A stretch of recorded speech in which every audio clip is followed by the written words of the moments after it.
activities to assist the stakeholders in achieving the efficient delivery of services while ensuring that expenditure is embarked upon in accordance with parliamentary approval. To determine the challenges being faced and possible solutions to these challenges, and to make recommendations for improvement of public administration. This meeting is being broadcast live on Parliament's Channel 11, on Radio 105.5 FM, and the Parliament's YouTube channel, ParlView.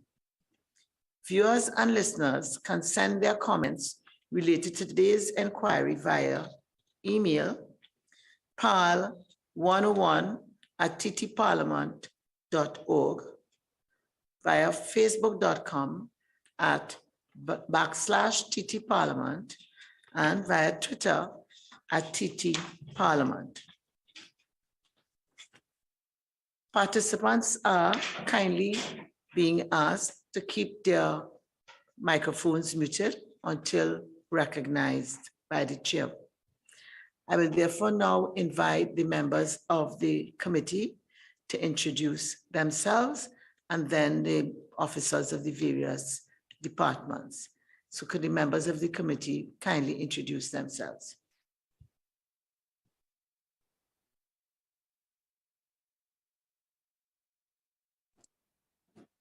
Good afternoon, Hello, good everyone. afternoon. Go ahead, Lawrence. Good afternoon, everyone. Lawrence Islop, member. Good afternoon. I am Randall Mitchell, member.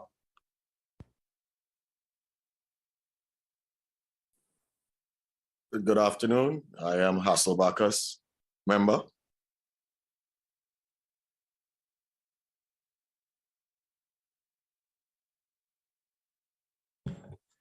Is Member Morris Julian here? Okay, we may have lost her, and therefore I'll ask. I'm here. I'm here. Yeah. I'm here.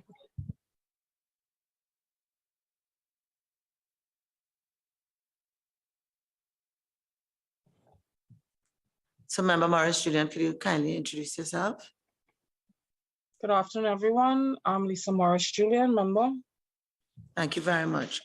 And therefore, can I call upon the Auditor General's Department and have their representatives introduce themselves?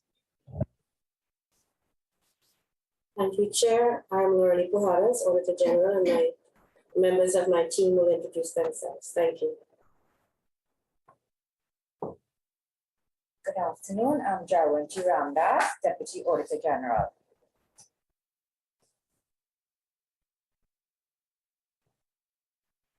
Good afternoon. I am Brenda Rakarudisha, Audit Executive 1.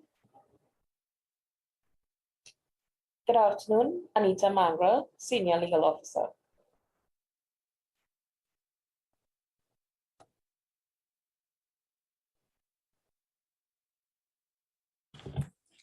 Is Mr. Noel here with us? And therefore, I will now invite the members of the Ministry of Finance to introduce themselves. Good afternoon, Catherine Laban, Controller of Accounts. Good afternoon, Avanel Rosta, Acting Treasury Director, Pensions Management Branch. Good afternoon, Bashti Maraj, Acting Director, Financial Management Branch.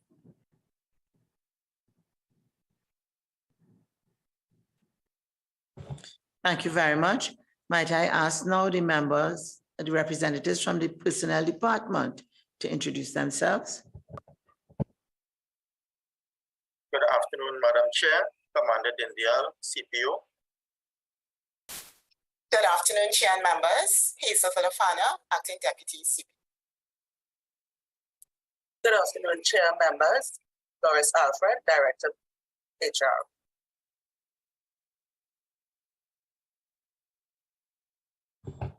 Thank you very much. May I ask the representatives from the Office of the Attorney General and Ministry of Legal Affairs to introduce themselves?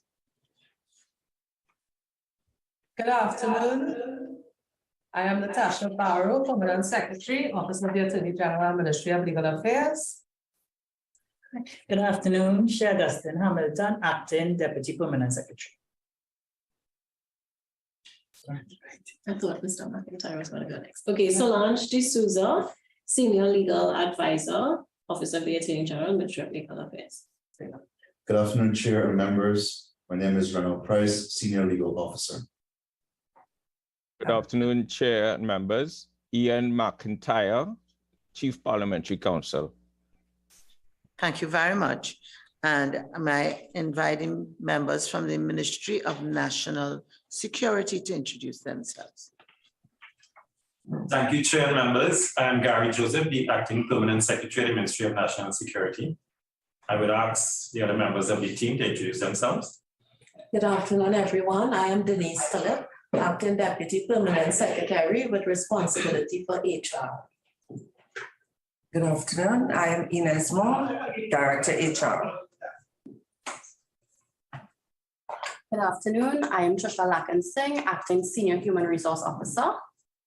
Good afternoon. Indira Haripol, Acting Director HR Contracts. We also have members from outside Chair, Prison Service. Okay, so this is Mr. Glenn DeVertile. Second. Yes. All right, so do we have anybody else from Ministry of National Security, or that is it? Okay, and can I ask? Good afternoon, Madam Chair. Good afternoon, members. Commander Anil Gusain, Defense Force. Yes. Hi, good afternoon. Hi, Sion Raphael, Fire Service. Thank you very much. Good afternoon, Acting Senior Superintendent Mia Wilson, Trinidad and Tobago Police Service, Senior Superintendent of the Human Resource Branch. May I get your name again? Is that Maynard Wilson? Yes? Yes, please. Thank you very much. Okay, can I? Good afternoon, if I may please, Chair. Yes. My name is Phil Arthur, Trinidad and Tobago Police Service, Finance Branch, Superintendent of Police Acting. Good afternoon. Name is Ian Caldera, Legal Officer for the Finance Branch, TTPS. You weren't too clear. Could I ask you to repeat that again, please? Hi, good afternoon. My name is Ian Caldera, Police Constable, Legal Officer for the Finance Branch, TTPS. Thank you very much, Mr. Caldera. Okay, so might I just ask all participants in this meeting to kindly turn on their cameras so that we're not speaking with a black board. Thank you very much. Good afternoon, ma'am. My name is Angela Ramlagan, Acting Director, TTPS. Sorry, I was on mute. Thank you very much, Ms. Ramlagan.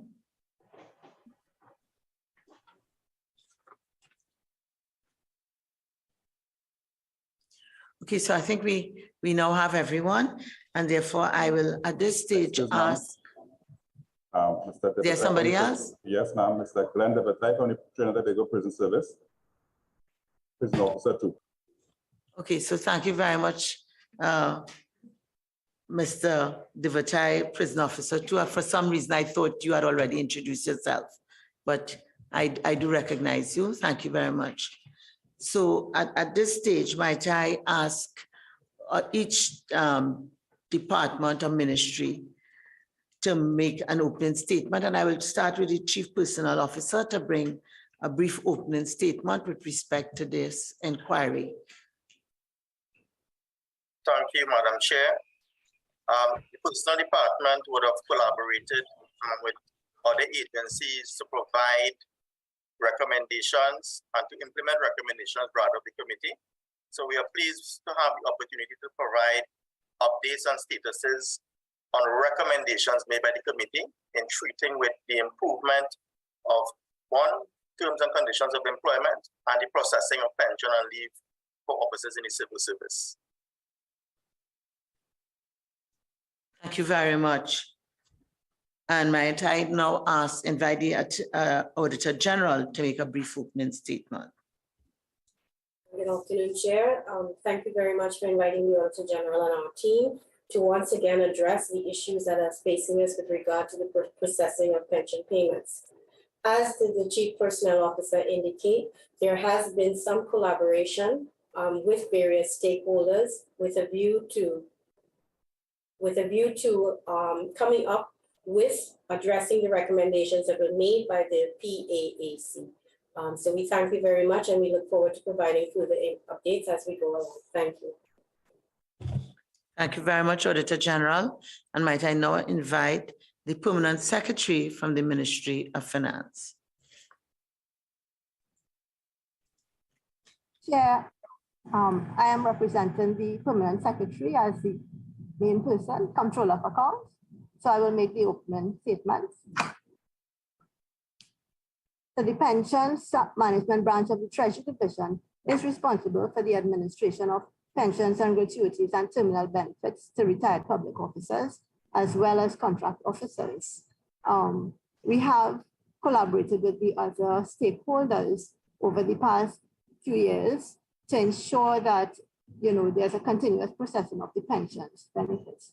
So we welcome any remarks and recommendations as we go along with this session. Thank you. Thank you very much. And might I also invite the Permanent Secretary of the Ministry of National Security to make a brief opening statement.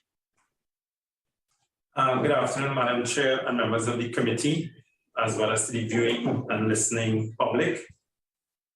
The Ministry of National Security is pleased to be before the committee this afternoon to lend whatever assistance that is required that would allow us to ventilate the issues surrounding the payment of gratuities and pensions to public officers as well as contract employees. We are here, we are ready to assist the committee as well as other arms within the service, and I look forward to our engagement this afternoon. Thank you, Chair. Thank you. And finally, the Permanent Secretary of the Office of the Attorney General and the Ministry of Legal Affairs. Good afternoon, everyone. The Office of the Attorney General and Ministry of Legal Affairs is overall concerned with the administration of justice, as well as the drafting and review of legislation. As I would have mentioned in our correspondence that we would have submitted, we would have met with the Auditor General as late as last week, Friday, and we would have aired out a lot of concerns regarding the process, regards to the legislation. And I do have with us here the Chief Parliamentary Counsel, Mr. Ian McIntyre, who will be happy to provide any further guidance with regards to the process to moving forward and changing the legislation. I thank you. Thank you very much to you all. And I think I would like to start the conversation off with addressing the issue of training and particularly directing this to the personnel department.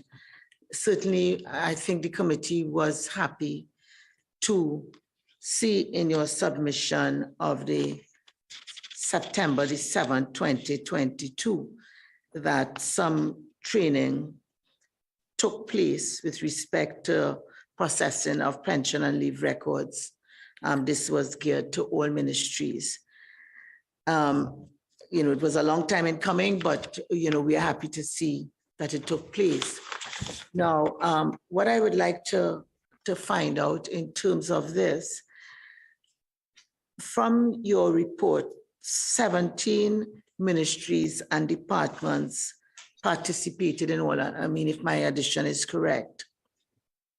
And therefore, I'd like to ask how many ministries and departments this was either initially targeted to or you envisage would have participated in this training? Thank you, Madam Chair. Currently, we have 24 ministries and departments, so all were targeted. This is the response rate that we got. Okay, so that, all right, it means that all didn't participate, at least 7 didn't participate. Did you get any explanation why? Well, we got mixed, we got some information that people were engaged in preparing for budget because at that time it was the end of July and there were issues surrounding those things. So we didn't get participation from some ministries based on that reason that they provided. But what we intend to do is, of course, go back out and capture those ministries that were not present in that training.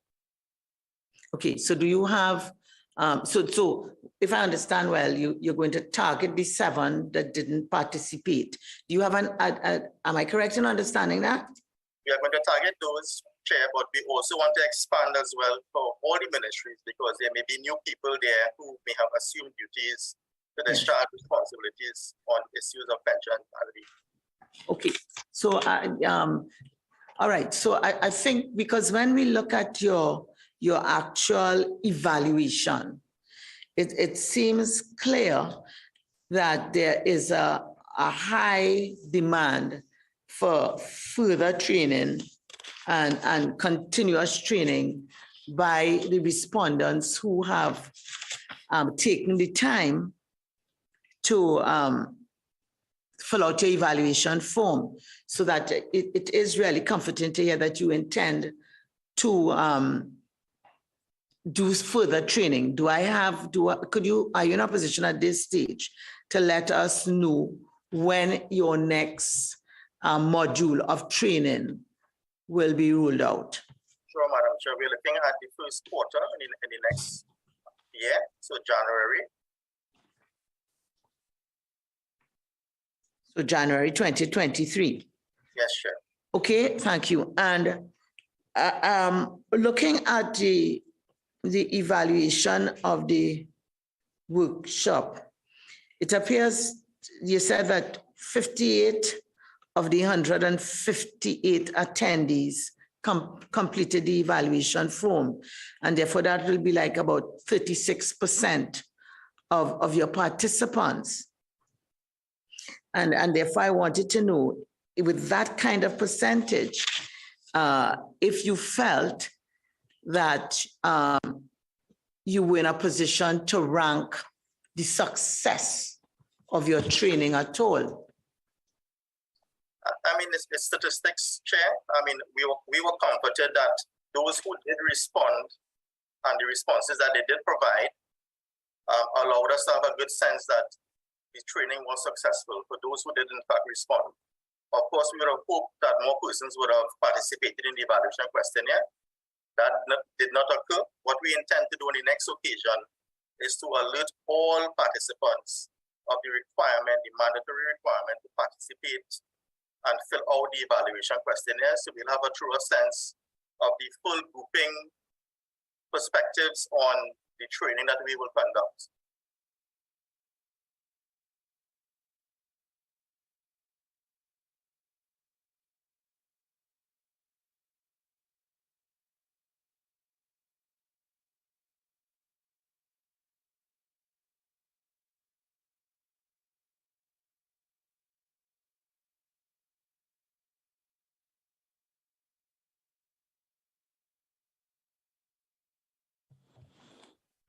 It appears that the signal here has dropped. I'm not sure if the wider meeting can hear me, but I can't hear the wider meeting at all. Can you hear me, Madam Chair? It appears not. So as soon as they get it rectified, they'll get it. We can hear you, but Madam Chair is not hearing us. So they'll sort it out.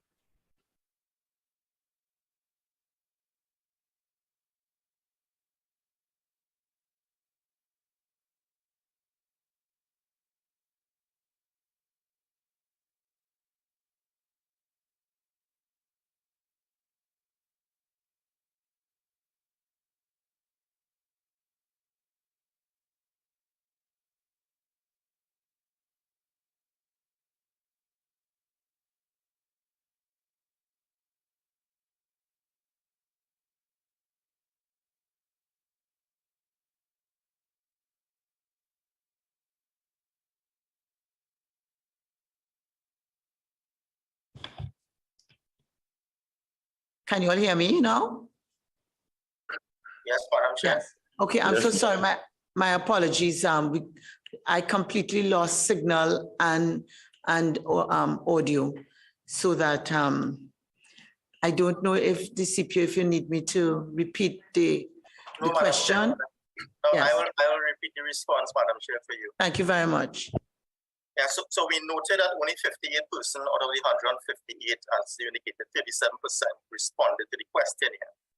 But for those who were inclined to respond to the questionnaire, we were satisfied based on the responses that it was a success. On the next occasion, we will mandate that persons fill out the questionnaire as part of the exercise, to complete the exercise.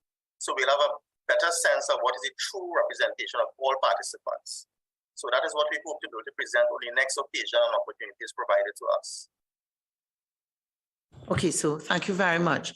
So maybe then I could ask the control of accounts, because this would have taken place, I think, in June of this year. Whether from your end, have you seen any improvement, change in submissions that may have come since this training? Because it's one thing to look at the evaluation, exercise, assessments, but in terms of what is the output, are you in a position to say, or if it's still too early? Chair, I think it's a bit too early to say, but we will continue to monitor maybe over the next 2 months to get a better idea of the response. Thank you. Thank you very much with respect to that.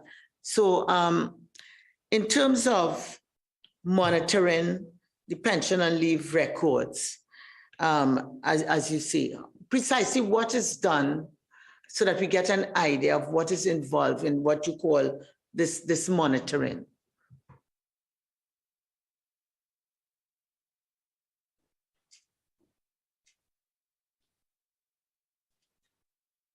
Chair, who's the question for? This question is for, I'm sorry, this question is for the control of accounts, because they monitor.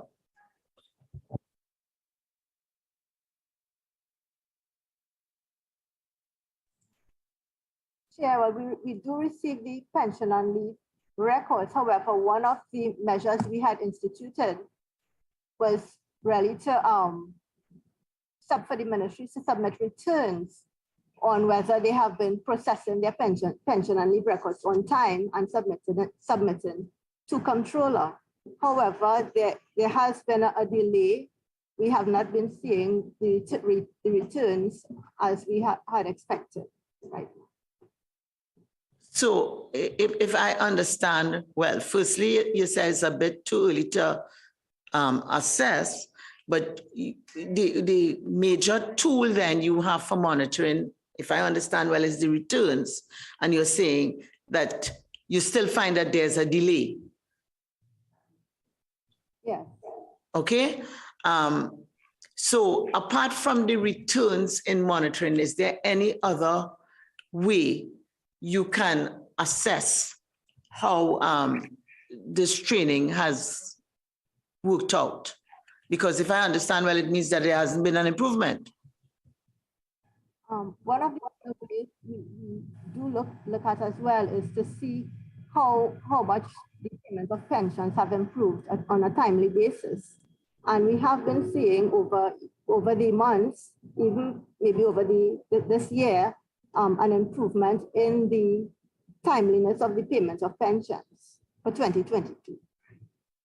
Okay, so the improvement in the timeliness, would that be really, and you're saying timeliness of payment, would that directly follow from the types of submission, or is it from your improved staffing? What will be attributed to that? Because, I mean, there are many areas from our initial engagement with you all and the stakeholders that will cause concern. Training was one, but I think staffing was one too. So when you tell me that you do see an improvement and that you say, yeah, what? There's still some delay in the actual submissions, what is the cause of the improvement? Have you been able to identify that? Well, one of the things we look at is the accuracy of the information sent by the ministries. And they have, in order to get that improvement, it means that the ministries have been sending in the information in a more timely manner and complete information, because without the information, we cannot process a complete file for payment. So it really stems from the ministry submitting all their information and correct information as well.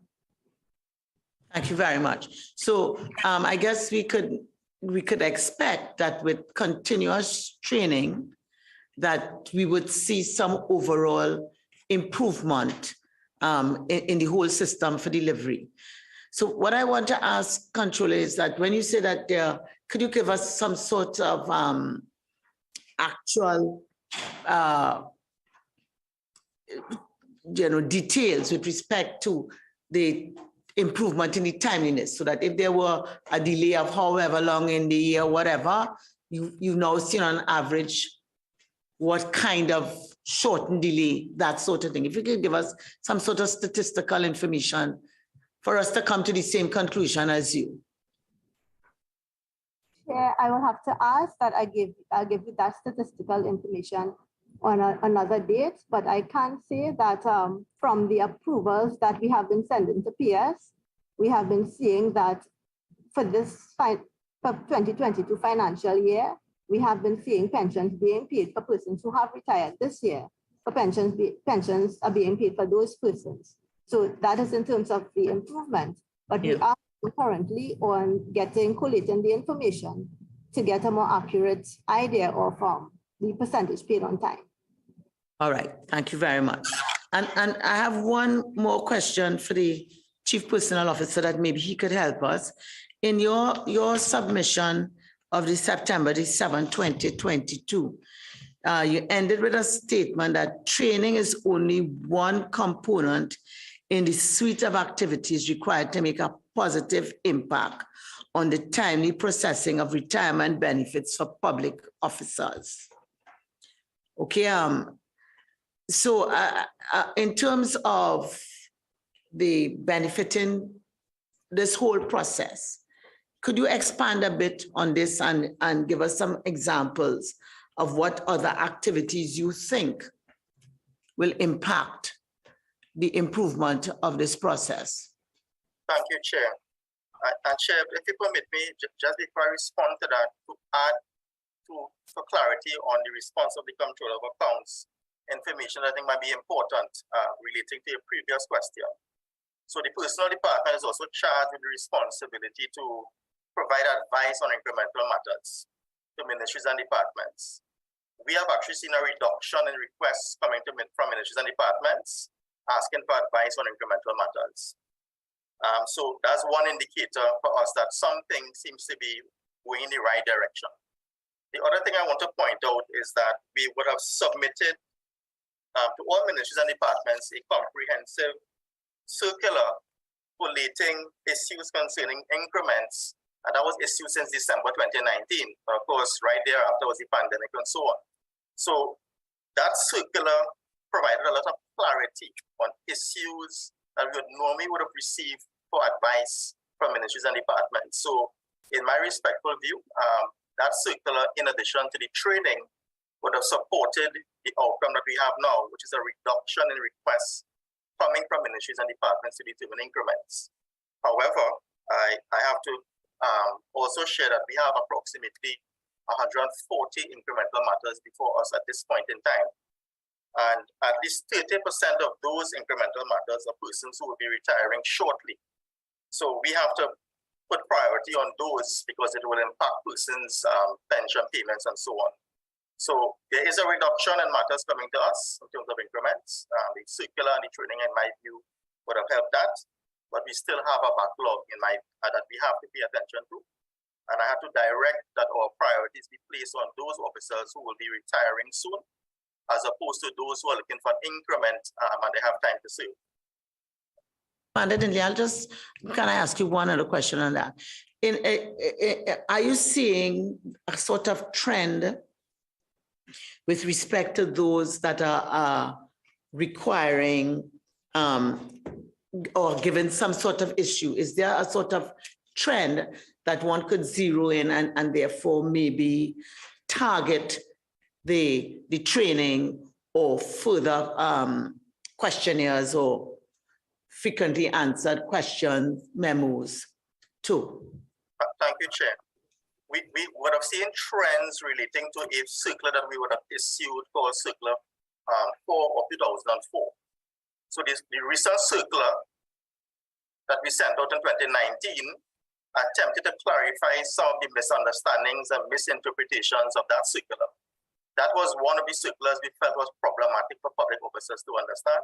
And to be quite frank, incremental matters on the whole, based on how the compensation scale is for the civil service, with the bands and the longevity points and so on, it can be very complicated. So you have to have a real keen awareness of many circulars at the same time to be able to pronounce on where an officer incremental point should be.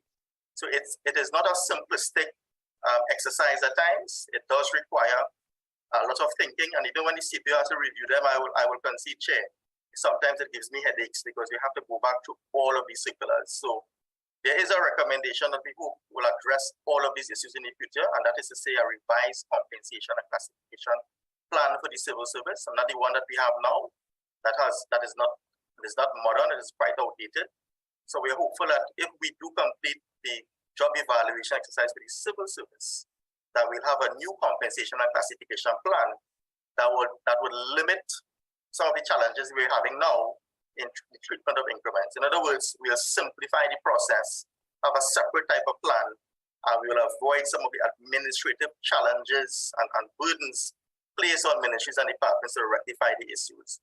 One of the key problems is the compensation plan that we have. It's dated from 1966, and it does not provide us with the flexibility to have timely decisions on matters of increments.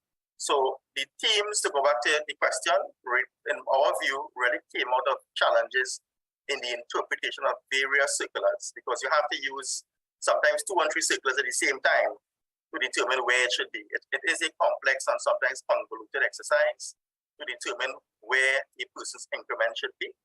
And that is one of the challenges that the personnel department must be able to rectify to allow ministries and departments through the HR departments to have an easier opportunity to rectify these issues with a new system. So, Madam Chair, going to your question to me, which is the last sentence in the paragraph of the document dated the 7th of September, where you sought clarity on what other things should occur. From a training perspective, we recognize that you can train as much people as you want, and you can fill out how many evaluation forms and you get all the positive results. But if you don't have terminal behavior after the training, you're not going to get the type of outcome that you need. One of the things that must occur is that the personnel department must go out to ministries and departments to assist those HR departments, be assessed, monitored for compliance issues to ensure that they are in fact doing what they're supposed to do. So we may still have issues, the control of accounts may still have issues where ministries and departments will send things and they will pick up the errors. So in other words, training is one thing, but we need to have terminal behavior. To have terminal behavior, you need to be able to assess for compliance. And where there is not compliance, Madam Chair, I will have to add there have to be consequences. You must be able to deter. And of course, put the point across where persons are able to do what they're supposed to do. You give them the tools, you train them, you provide the opportunities for them to understand what is expected of them, and you assess them for compliance. And of course, if they don't meet the standards, there's remedial training, and there's a process. And once you go through the cycle and you recognize that with all the efforts and all the good intent that these officers are not doing what they're supposed to do, then other courses of action should be considered. Thank you very much for that clarification. And just to push the envelope a bit, Commander Dindial, 2 things I wanted to ask you on. You spoke about this new compensation and classification plan. And I guess we're all anxious to see things better for people as they retire. Do you have an idea of a timeline or a guesstimate of when this process will be completed of, you know, the evaluation exercises and so on for this new plan to be instituted, to make the computations simpler and I guess modern and more reflective of the reality of civil servants at this stage? Thank you, Mark. We began the exercise on the 1st of July 2020. The exercise was expected to be completed in 2 years, so we are over the limit. The exercise was expected to be completed of this year, June 2022. We have had significant challenges along the way, but I will add that this is the 3rd time in 30 years that the state is committed resources to a job evaluation exercise for the civil service. And this is the furthest we have reached. We anticipate the exercise will be completed by June 2023. We're actually beginning the actual evaluations of the jobs this month, and we have about 1,600 jobs to evaluate. So the exercise is split up into benchmark and non-benchmark jobs. So 250 of those jobs are benchmark jobs, so which a consultant will evaluate. And what we do have is job evaluation committees that is represented by persons from the Public Services Association, the PSA, persons from the Personnel Department, and persons from the consultant. So we are beginning the actual exercise of evaluating the jobs this month. The market survey information has already started in terms of going out to get a sense of what are the market rates. So we are very optimistic that this exercise will be completed by the evaluation side of it by June 2023. I am hopeful by December 2023 a report is submitted to the Cabinet for consideration of the implementation of recommendations coming out of this exercise. Okay, so if I conclude well, it's a long time in coming, because you have anticipated what was going to be my next question, is that once your evaluation exercise, excuse me, was completed, what are the next steps? And you've anticipated that by saying, look, it finally has to go to the Cabinet, and that is outside of your purview. So I appreciate that. And I also want to say that in terms of the initial question about the training, I was gratified to see, because that sentence could have been interpreted like shifting the buck. But I was gratified to see in your clarification, you still saw there is a role for the personnel department in this, in terms of, you know, doing the sort of compliance testing.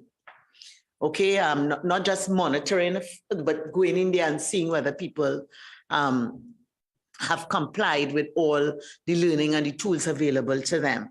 And I'm asking, one, how easy it would be for your department to embark on this?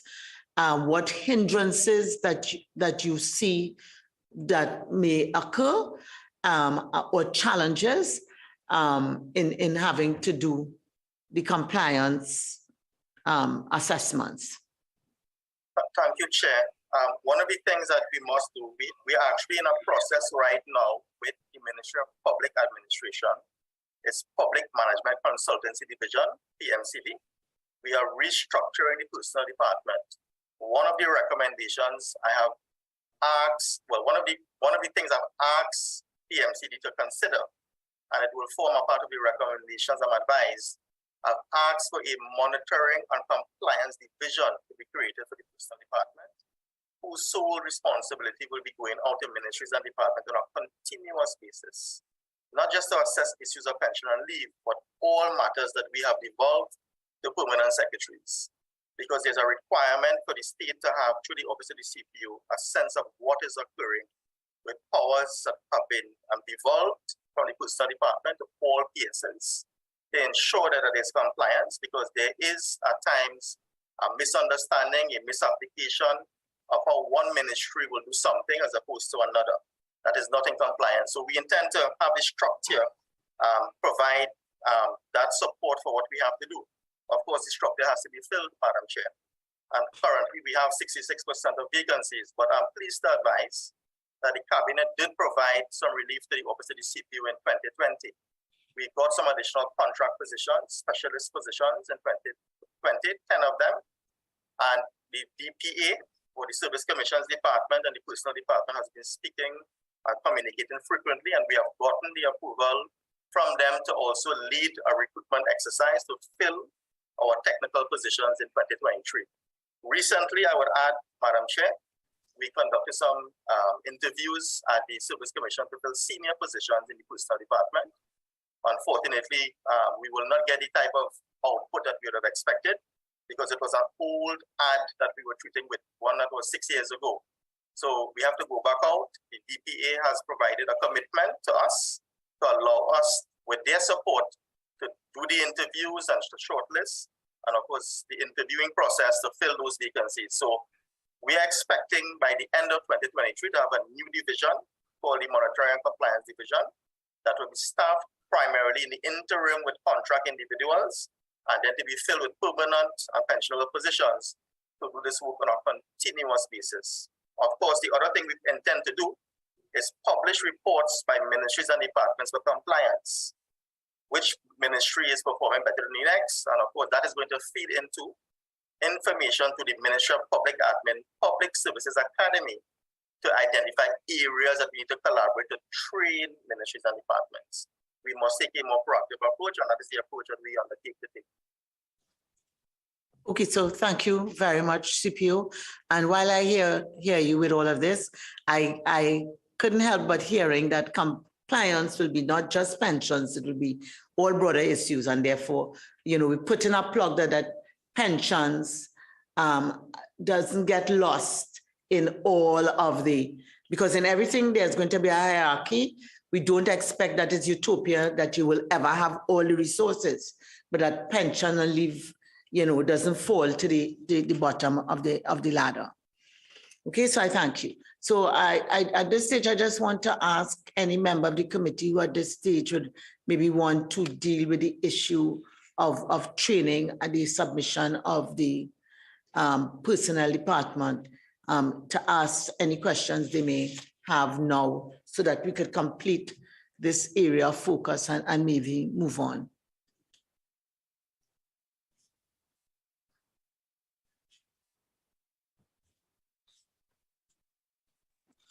Madam Chair, I am.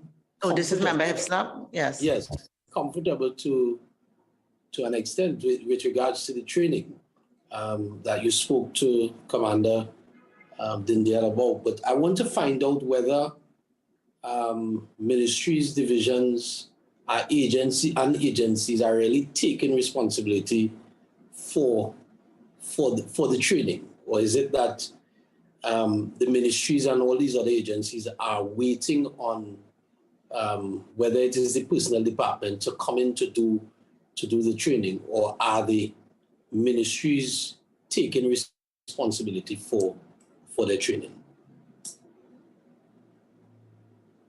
So I guess CPU might be the best one in a position to answer that question. Thank you, Madam Chair. Member Islap, I would add that the central human resource agencies, and in this case, where increments are concerned, the CPO is the authority to train on increments for ministries and departments. That is where the CPO is responsible for the compensation and classification plan. And out of that compensation and classification plan, there are principles in the treatment of increments. That notwithstanding, since I will go back as far as the early 70s, the personnel department has been issuing circular memorandums on the treatment of increments. And as I indicated earlier, it is because of how the plan is designed, it is not a simplistic issue. You do require a very keen awareness on all of the principles in the treatment of how we determine increments. That's one issue. The second issue is ministries and departments do lose staff because people are sent from one ministry to the next. They're probably not working on the same desk from one ministry to the next. So there's a constant requirement to train new people, the way how the civil service operates.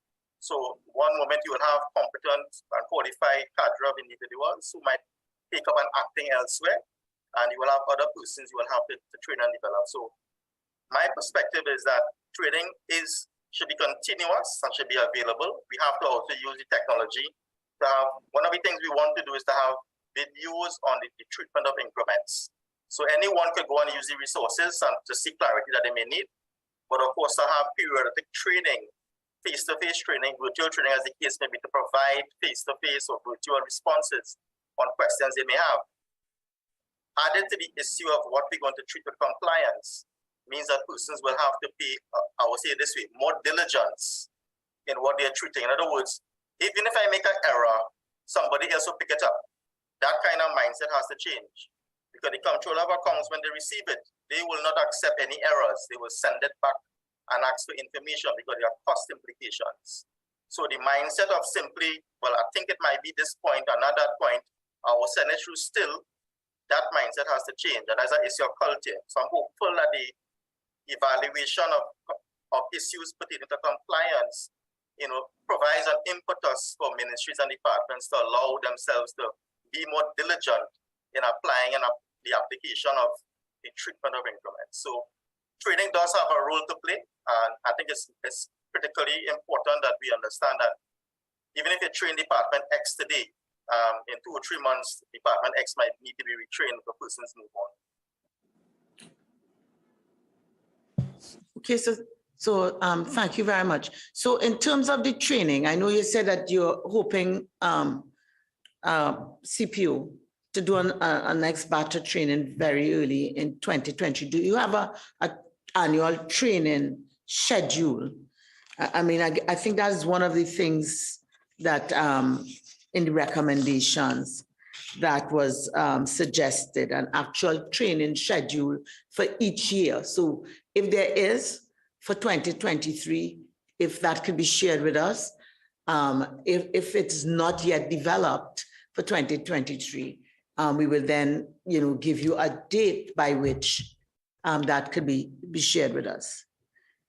Madam Chair, we do have a training schedule. I'm not sure if we would have put dates for 2023 as yet. So I will need to confirm, but what we do is we also train in other areas as well, and we collaborate with other agencies to do training as well. So, but the idea is we do have a training plan, but I'm not sure if dates were populated for 2023. Okay, so therefore, then what I would ask is that in terms of the training schedule or plan you would have had for 2022, if you could share that with us and show where the training has occurred, and seems to the sort of quantitative kind of information, numbers, train, and sort of evaluation process as a separate and distinct thing, so we could see what is going on. And therefore, what I'd be asking for is not training in the whole wide sense that that will be the subject of another discussion, which I think we may have had with your department in another inquiry, but certain as it zones in on pension and leave. Okay, I recognize Member Bacchus. Thank you, Madam Chair. In notice, I wasn't at the last meeting, so again, you would forgive my ignorance if this something was addressed. But the focus of the training seems to have a heavy component of work related to increments and things of that particular nature. Is it that is so? One, is it that is really so? And two, is it that is so because in your evaluation of what remedial things needed to be done to improve the efficacy of what was happening within pension and leave, that was the main component? Or is it that there are other things as well that that are addressed in the training and just that this is what is being highlighted? No. And if that is not the case, in other words, if pension and leave is not, if increments is not the only major thing affecting it, what else is being done relative to being able to address those things? Thank you, Honorable Member, Honorable Minister Bacchus. So the training was focused on increments because it was an outcome of a recommendation made by this Honorable Committee. So we focus heavily on the determination of increments and how persons understood application of various circulars to allow them the ability to make decisions in assessing increments for members in their ministry. So that was the primary focus of the training. The other things that could be done, which is to improve the accuracy of how these submissions are made, is the issue that I spoke about earlier, which is the issue of the monitoring and compliance to ensure that persons are really doing due diligence. In other words, we're not training for training's sake. We're training, but we're also assessing whether or not there's terminal behavior, that persons are in fact implementing what they have learned. And one of the things that the personal department is seeking to have addressed is to get a new division, a monitoring and compliance division, to allow us to do that. Staff in the interim and contract employees, but to go out to ministries and departments to assess compliance on these issues pertaining to pensional leave, but other things as well. And as Madam Chair would have aptly reminded me, pensional leave ought not to be forgotten when we go out there. It ought to be taken into consideration, and it will be, because it's one of the issues that is confronting our public officers, the issue of timely payments of pensions and gratuities. So training is one aspect, honorable member, but the other thing is, how do you assess that there's terminal behavior? Because everybody can say very good and excellent training, and we liked it and we want more, but there is no terminal behavior. And so the office of the CPO has to provide a lot of support to permanent secretaries and other heads of departments by ensuring that their ministries' HR units have the adequate training and competency levels to be able to do what they have to do. We have to provide that ease of burden for those PSs. And of course, I did indicate that if we go through the cycle of training, and we recognize that the issue is not being resolved, other courses of action should occur. There must be a deterrent impact, or effect rather. Chair, if I may, just to follow up on that, in the evaluation responses that you got from the ones that for the people that did respond, was there a component in that requested any other intervention that may assist in improving the efficacy of what is happening within pension and leave? And if so, could you share any of those with us? Well, we did ask a question about what they think the workshop could have been, what could happen for the workshop to be improved. And they did provide some responses to that question. Some of them said they wanted more time for the workshop. They felt it was too short. More time on training, specifically on pension and leave processing. They prefer face-to-face engagement, not the virtual training. They felt that we should have limited the technical difficulties because the training had actually scenarios and group work and quizzes and so on. It was very interactive. But they also felt that more training, as I indicated, is required. And they should invite more real-life scenarios, but we did have a few device scenarios in there. Of course, we didn't tell them it was real-life scenarios we were presenting. So those are some of the things that the respondents felt that could be considered and should be considered to improve the efficacy of workshops in the future. Thank you very much. Thank you, Chair. Okay, so again, I just wanted again to direct to the CPU. In their submission, you spoke about ministries and departments taking on greater responsibility for coaching, monitoring, supervising their staff to ensure pension and leave records and computation and so on done accurately. But even though that statement is made, there is no idea with respect to how is that addressed. Now, I heard the part about the compliance, but is it personnel or is it public ad? Who addresses that aspect with ministries and departments accepting responsibility for what they have to do? Well, Madam Chair, thank you for your question. The box stops with the PS. The PS is the accounting officer in the ministry and department. Our PS is ultimately responsible for everything that occurs in the ministry. So while the PS does require support from the office of the CPU and other agencies to strengthen the cadre of human resource professionals they have, ultimately the box up to the PS, and the PS has a support. The PS has a structure below him or her, which is directors of HR, senior HR officers, legal advisors who could provide advice and opinions on matters they're not comfortable with. All PSs, I would add, Madam Chair, have access to the CPU if they require advice as well.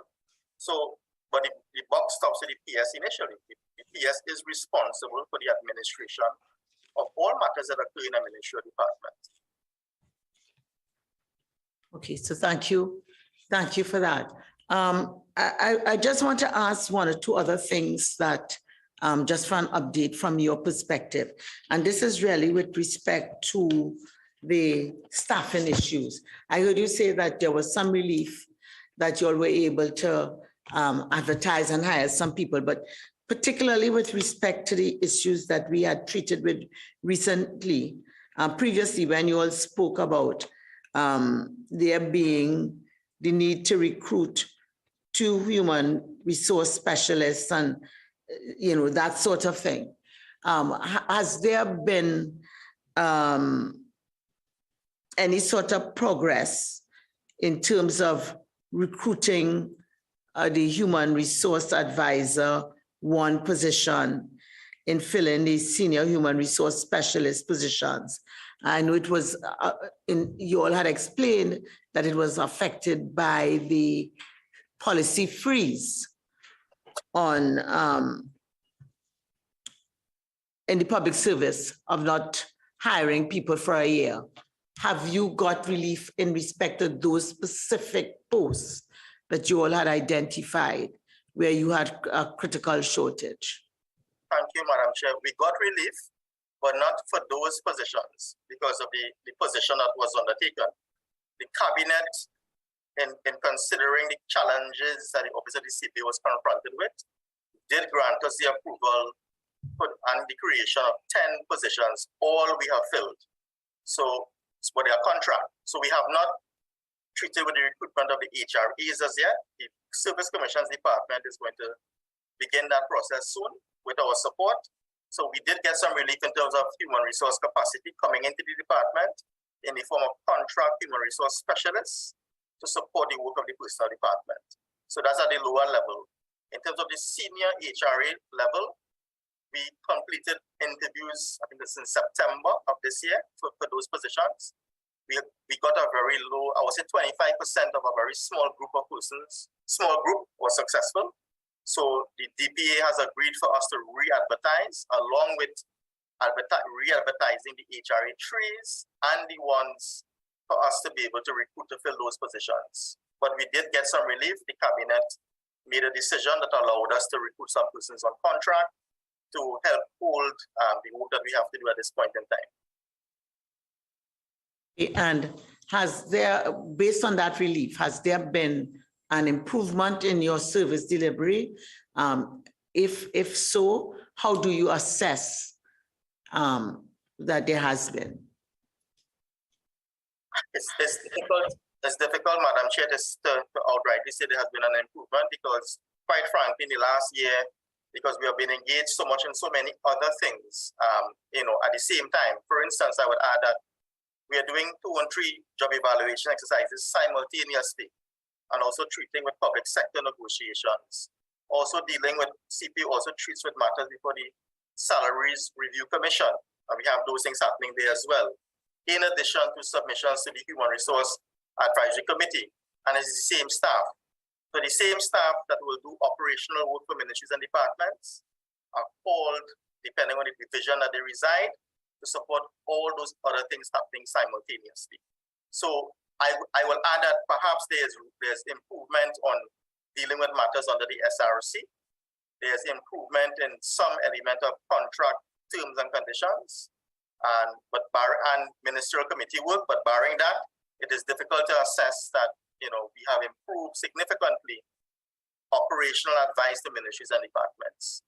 I will add, Madam Chair, that the job evaluation exercise I spoke about earlier, a lot of the work before the personal department will be picked up in that exercise. So for instance, we have numerous requests from ministries and departments and directions of the cabinet to classify positions under the current compensation plan. If that job evaluation exercise is completed and accepted in 2023, all of that work will be picked up in that exercise, including, for instance, the 40% of contract employment that we have that are standardized.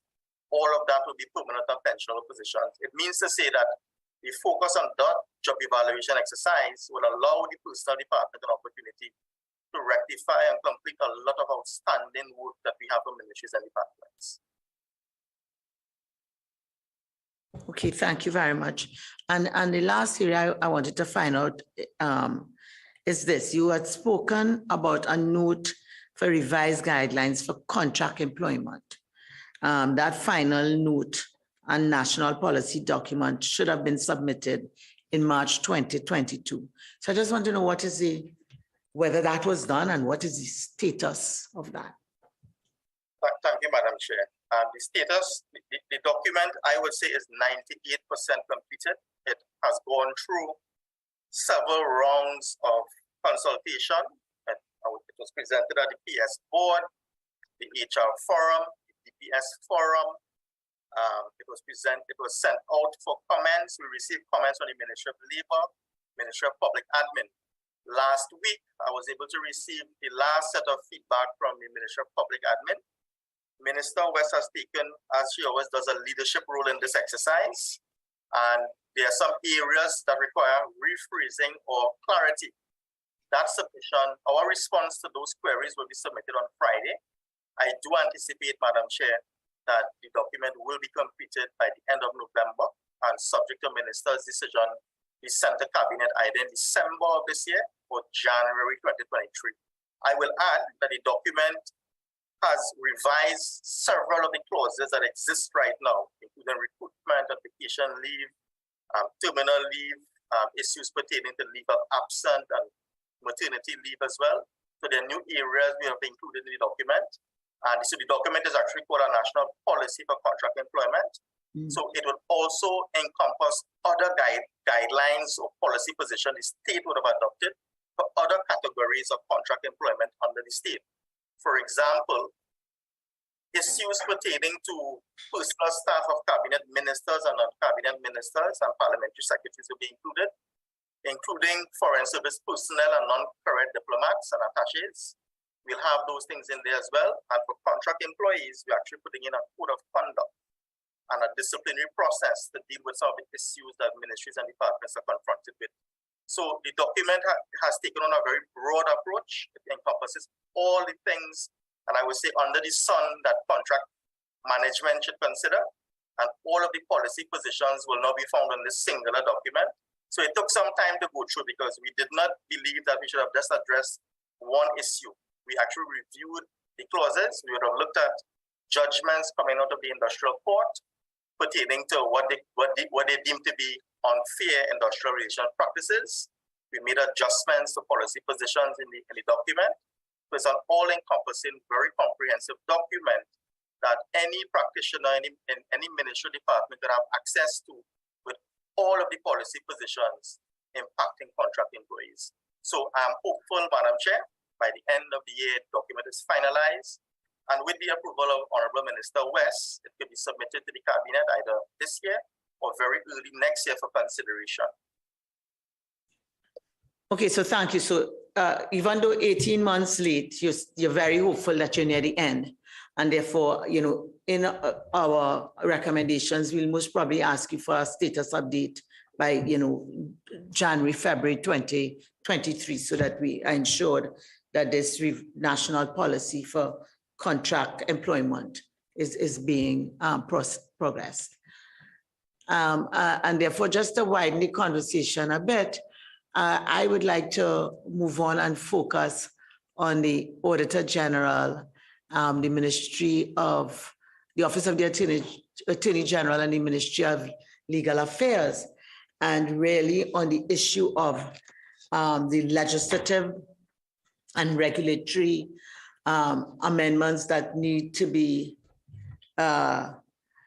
effective to free the Auditor General of being tied into a process which doesn't have a constitutional underpinning. I recognize that a meeting took place. I see it described in one of the submissions as an emergency meeting, and I'm not sure what emergency meant. I do want to pay some respect to the loss that would have occurred because of the untimely passing of the representative of the Office of the Attorney General and the Ministry of Legal Affairs in the setting up of that stakeholder committee. The fact that it took maybe 9 months after his death for people to wake up tells me the critical role that he played. But if we could shift the focus to see what is going on with respect to this meeting and the formulation of the regulatory and legislative changes that will be required. So maybe, Mr. McIntyre, you might be the perfect person for me to pitch this to. If not, we pass it on to the Auditor General. Thank you. Yes, thank you, Chair.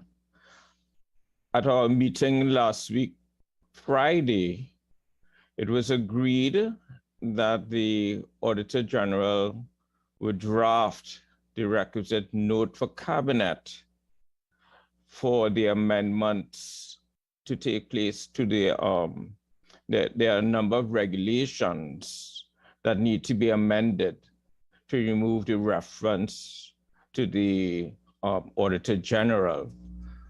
These are the civil service regulations, the education regulations, the police service regulations, the fire service regulations, and the municipal police service regulations. I do not think that there are regulations under the Industrial Relations Act, or that on looking at section 74(7) of the Industrial Relations Act, I don't think that section needs to be amended, but I would be subject to correction by the Auditor General. In terms of the computing and checking of the pensions and gratuities, the regulations that I mentioned would need to be amended. The civil service regulations are made by the minister. The education regulations, the police service and the fire service regulations are made by the president. And the Police Service Commission, the Municipal Police Service Commission regulations are made by the Statutory Authorities Service Commission. So in view of the variety of regulations and the variety of regulation making power that is involved, we would need to carry a note to Cabinet to get Cabinet's policy approval. And that is the normal process for getting legislation, any legislation drafted, that a note is carried to Cabinet for Cabinet approval of the policy. And upon receipt of the Cabinet minute, the Legislative Drafting Department would draft the requisite legislation. So at the meeting on Friday, it was agreed that this matter really falls under the Ministry of Finance, being pensions, and it also may impact the CPO because we're dealing with terms and conditions of service. So we are really looking at Ministry of Finance / CPO to be the instructing officers, as it were. But since it's also very much in relation to the Auditor General, it is primarily with respect to the Auditor General, we would also look to the Auditor General's department. It is expected that the Ministry of Finance would, in finalizing that note for cabinet, that they would consult key stakeholders, namely the CPO, the Auditor General, Controller of Accounts, because the reference in the various regulations to both the Auditor General and the Controller of Accounts computing and checking the pensions and the gratuities. So it is agreed basically that the Auditor General would prepare a draft note for the consideration of the Minister of Finance, and that upon receipt of the relevant cabinet minute, that the legislative drafting department would draft the necessary legislation. Thank you, Chair. Okay, so Mr. McIntyre, this might be outside of your remit, but could you give us an idea of, assuming the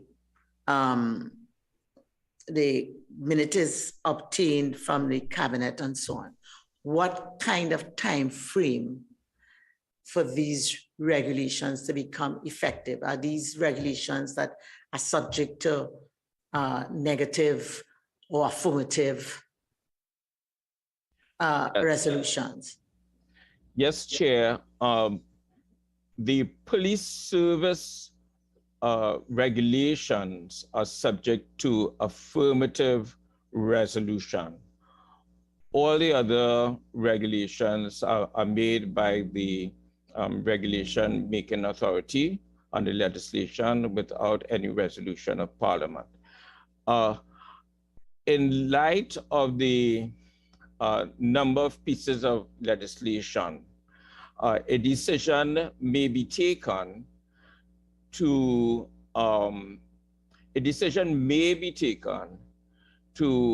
amend all the pieces of legislation together in a bill.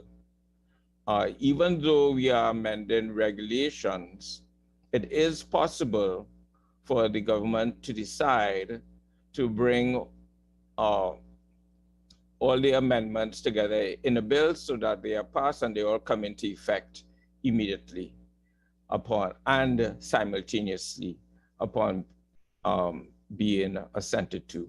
So, but that is a decision really for the cabinet to decide on the advice of the Attorney General when the time comes. Thank you very much, Mr. McIntyre. And I just want to ask the Auditor General with respect to this. If I understand Mr. McIntyre well, it means that the engine room is you. Okay, it seems that you have to still advise on whether Section 74(7) of the Industrial Relations Act, if those regulations need to be amended. And in the submission coming from the Auditor General, I saw that there was reference that there was a consensus for a follow-up meeting after that last Friday's meeting. So an idea, who's responsible for this, bringing this meeting, and when is this meeting likely to take place? Because that meeting is, I think, the meeting that will discuss the draft note. So I expect that there's going to be some kind of working draft. And I think the Auditor General is the person who the meeting identified as that driver. So Auditor General, if we could hear from you. Good afternoon again, Chair. We did meet on Friday and we did have a discussion and we did offer to provide assistance to the Ministry of Finance, being that they are the ones that are responsible under which the remit falls. Because we are the ones that is concerned, we did offer to be sort of the engine room, I guess, the drafting of the note, the cabinet note with respect to. But then there are other ramifications because the notes, the regulations that we make reference to, the 33.2, etc., as we have alluded to in many discussions previously with you, make reference to both the Controller of Accounts and the Auditor General's Department. So there is a need for an executive and a policy decision to be made with regard to that. So what we have done subsequent to the meeting that we had on Friday is we have alerted both the CPO and the permanent secretary, the lead permanent secretary, the accounting officer of the Ministry of Finance, of what transpired at this particular meeting. And we have asked for the Ministry of Finance consideration in going forward. We issued that letter promptly on November 11th with regard to asking them, to prepare the note. We were actually requesting them to prepare the note with our assistance, and and if they would redirect this to the relevant executive and policymakers, first for the policy decision to be taken that this is the way forward, and then for us to move forward speedily on the matter. So I think, as you have alluded to, that given that we are the most concerned and the most affected, that we need to be the drivers of this initiative. So subsequent to these November the 11th letters that we have written, we will definitely now, through my senior legal officer, by the way, I only have one senior legal officer in the department, we will definitely attempt to make meetings, firm up meetings with both the CPO and the Attorney General's office, and representatives of the Attorney General's office and the accounting officer from the Ministry of Finance, so that we could really process this forward. Because this is something that my predecessor had raised for quite some time. And actually we want to thank the PAAC for actually driving it, because it is through their initiatives that we've been able to reach as far as we have reached thus far. But we will now take up the mantle and try to push it forward so that at least the meetings can take place between now and January of 2023, so that we can at least come up with a note by January of 2023. Thank you so much.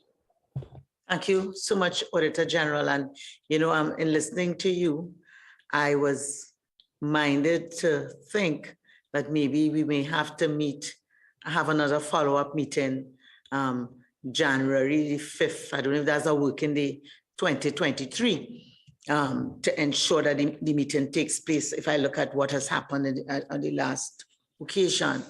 But let's hope that all the stakeholders are on a forward track. I appreciate that some things are over and outside of your immediate control, but certainly for not just the Auditor General, but the other stakeholders and their participation and cooperation in pushing this process forward. I really do hope that we've passed the history and onto something further. Okay, so I thank you all, and we'd see what happens by January 2023 with respect to this draft note and getting the note finalized for Cabinet in its wisdom to make its determination. What I want to ask, though, is in the absence, because it appears that this is going to be some time, and in the absence of the policy and the change in the regulatory provisions, what then can the Auditor General do to improve the part it now has to play in this process, whether validly assigned it or not? It means that there are regulations that say you do, and you have to. How do you improve your ability to improve the process as it currently exists? Well, as you know, Chair, we are the last in the verification process of the computation of the pension and leave records. First of all, the verification process resides with the ministries and departments, and the internal audit departments within those departments are responsible for sort of like what you would call the first check. Then the second verification process, of course, will rest with the Treasury. So you do know that filtration is taking place as it moves along the line. And then the last process, it comes with us. Now we process what is sent to us. Recently, in collaboration with the Treasury, there was a great push to try and, as much as those files that were on hand at the Treasury that dealt with a significant number of pensioners who pensions was post 2022, if I'm correct. I am correct. There was a push to try and, as much as possible within the financial year ending on September 30th, 2022, to try and clear out, and so that the pensioners would be in receipt of what they were duly required to receive. So in fact, due to that collaborative effort between Treasury and ourselves, we have received within that period of October to September 2022, 3,959 files, of which 3,872 files were processed by us and returned to Treasury for payment. So that was a significant push in terms of the deliverables to try and ensure that those officers who, date of retirement was quite some time in the past, were in fact in receipt of their pension. We've also taken a strategy position as we go forward. Previously, our policy was first in, first out. And sometimes first in, first out did not correlate to actually a person out there who actually, because of their pension and leave records not being up to date and being properly calculated or computed by the relevant ministry or department, may have been somewhat in delay in going through the process to Treasury and to us. And so they may end up being not first in, but by virtue of their date, they were being, what is the best word to describe it? Not receiving their due regard of what was rightfully theirs. So our present strategy is, while we still try to maintain a first in, first out, there is an analysis that is done in which we try to see the files that of officers that may be long outstanding or have some outstanding dates and officers who have not received any pensions at all, because we also do get a variety of pensions that is called revisions, which may be due to some other amendments, salary increases, increment adjustments, these sorts of things. So they would have already been in receipt of a pension, but they need to be revised because they need to get an amended pension. So we also will look at all of those things. So our strategy at present is still to try and focus as much as possible on officers' date of retirement as opposed to first in, first out. Although we still do tend to still receive documents on a first in, first out basis, but there is an analysis to see when are these officers' date of retirement, and to try and prioritize the files that we receive in that order, and to therefore address it from that perspective. I hope this has been sufficient for you, Chair. So let me just ask it in another way. You had indicated that there were certain hindrances to your checking, your reduced staff, the loss of the head of your unit. Could you tell me if you have recovered from the impact of that? And you've also indicated that you now have some senior manager or someone senior in the management unit who is looking at shortening your processing time, and that there would be a further update on an implemented system. Is that what you're speaking about, or is there something else to occur? You are actually, we are basically speaking on the same things, Chair. In fact, though, in terms of staffing, we are actually in a worse position. I think when Excuse me, in terms of staffing, I lost you there. We're in a worse position. When we started off this discussion, in 2018, we had 12 members of staff, most of which were contracted staff, basically retired officers that returned, that were facilitating the processing. Subsequently, with the COVID coming on, a lot of the retired officers did not come back on. Plus, there is a resource constraint in terms of being able to financially resource the salaries of these officers. But that being said, We do have a new executive one. She is present here, Ms. Brenda Rabia-Dijon. And Ms. Rabia-Dijon has been working with all these challenges that we have, to reduce the time taken by looking at what the process of how we have looked at it, how we have looked at computation, the nature of our scope of audit. And if I may, Chair, I would like to defer to Ms. Rabia-Dijon, but there is an indication, as you can see by the statistics that I provided you here with this today, that despite all of these challenges, we have included some level of efficiency in reducing the time spent in processing the files. I don't know, Ms. Chair, through you, Ms. Rabia-Dijon. Thank you.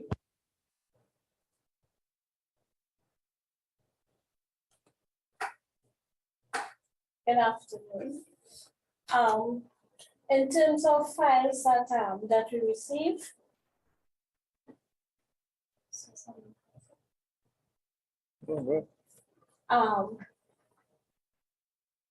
we sort them according to dates, the officer's date of retirement. These are from the controller of accounts. With respect to protective services, we process those first in, first out, and from the municipal corporation, first in, first out.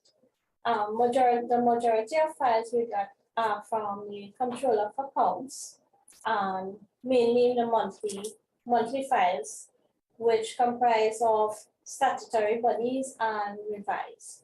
So our priority lies with pushing the monthly files. Okay, so thank you very much. Do you anticipate, because I know this would have started like in January 2022, do you anticipate any sort of revision in the short term, which could produce better results? I mean, accepting that you have improved, there are further improvements that we could look forward to, given all your constraints and, you know, the legislation remaining as it is. Chair, one of the tools that we use is we input our data into a database so that we can be up to date at all times and knowing where the files are, who they've been allocated to, and their status. Originally, the database was created on basically, as I said, our initial initiative was on a first in, first out basis. A field that was missing was the date of retirement field. So in our discussions coming out of these meetings, and recently here with Ms. Rabia-Dijon and Ms. Ramdas as the deputy who has the delegated responsibility for pensions, we were looking to liaise with our IT personnel in creating that data field so that our EDP operators can in fact input that data field so that it would help us better able to prioritize the files that would need to be pushed to complete. But I also want to draw attention to the committee at this point that we came out of September 30th with basically 87 files coming forward, which dealt with previous years. And of those 87 files, I believe we have addressed at least 40 of those, and we basically have 40 more outstanding. While we do have files on hand right now, we crossing September. Ms. Pujadas, we lost you. Are you hearing me now, Chair? We're now hearing you, so I might have to ask you to repeat a bit.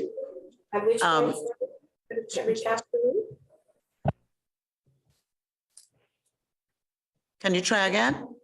I said, I don't know if you could recap. I don't know at which point you have lost me, but did you hear where I talked about the data field into the database? Did you hear that? I heard you up to the 87 and you processed 40.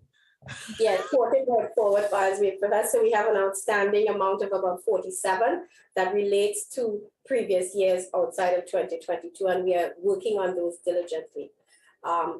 We do have other files going forward that we have recently received from Treasury in September and October. When we analyze those files, the retirement dates are between October 2022 and July 2023. So July 2023. and also December 2023. So we are working towards ensuring that those people, as much as we can, those files can be reviewed, verified, signed off, and returned so that within these time periods, at least these officers would be able to receive their pension requirements in a timely manner. Thank you very much. Member Hislop, I recognize you. I'm sorry for having delayed. I'm now seeing you on the screen. I guess it's the view I had. So you can have the floor now. I'm sorry. No, that's all right. That's okay, Madam Chair. I believe I got the answer that I was looking for from the response from the Auditor General, sorry. So I believe I got the answer, because the question I was going to ask, pardon my ignorance, in terms of the public sector and how it fully functions, because I was going to ask at what stage are retirees' pensions calculated? Are they calculated after the person is retired, or is there a time frame leading up to a person's retirement that their files are sent forward and it's calculated so that by the time the officer retires, there is little or no delay in terms of the officer receiving their pensions? I don't know if that needs to be clarified a little bit more for my information, for my knowledge.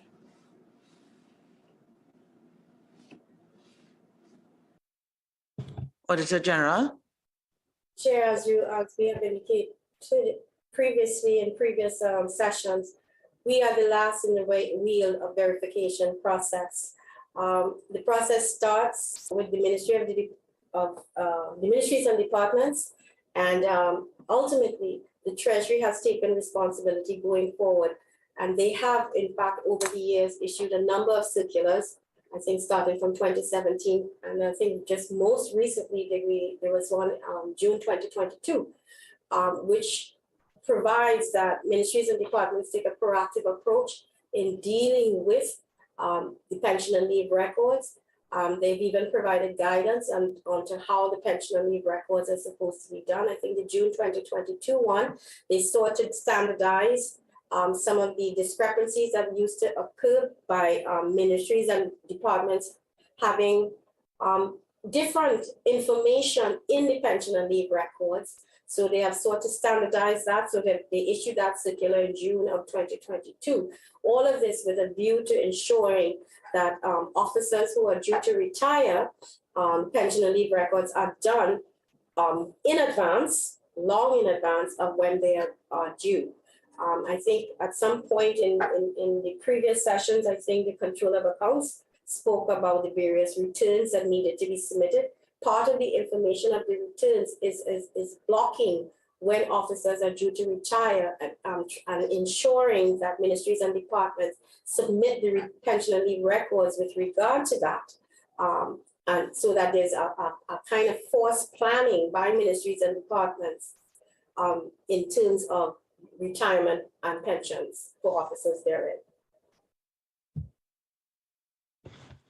Okay, so thank you so much, Auditor General, for doing a little recap, and I'm certain we have all benefited from that. If there aren't any questions from the members of the committee on this aspect at this stage, I would really want to suggest that we look a bit at the responses of the Ministry of Finance. And to start off the conversation to the Ministry of Finance, I needed a little clarification in that in one of your first responses, and I'm reading the response, we were told the process to decentralize the payment of contract gratuities started on July the 1st, 2019. There are, however, 198 files as at April 2021 from the old system awaiting responses to queries from the ministries, departments, and agencies to be resolved before the Treasury Division can make payment.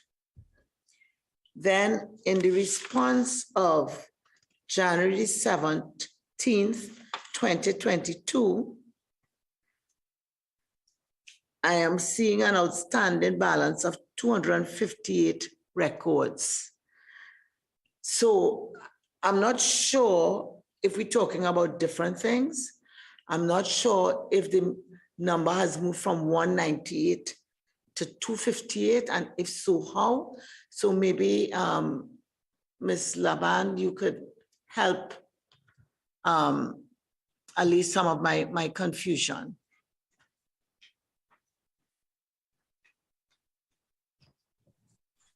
Some of those files that we are talking about were files that were queried and then were subsequently returned to the Treasury Division, to the Pensions Branch. So the 198 would have included the actual files that we had on hand that we were dealing with. However, we had on query several files and we had returned them to the ministries to get complete information. So when those were sent, it would have added up to more than we had stated previously. I am not sure, Ms. Laban, we've had a little technical difficulty, so I'm not sure if I've missed something, but I'm really confused how 198 becomes 258 when we separate in our system. Because you're talking here from the old system, or is it that the old system continued after April 21st, after April 2021? Because what I understood is that your new system began July the 1st, 2019, with what I would call a sort of incubation period of a year. That's what I seem to have understood in your submission. So that if that were the case, and you went on to say, look, you were satisfied that the ministries had got a good grasp of this new system. How now, as of 2022, January, I have 258. And it also leads me to ask, if my understanding is correct, what then is the figure as of to date?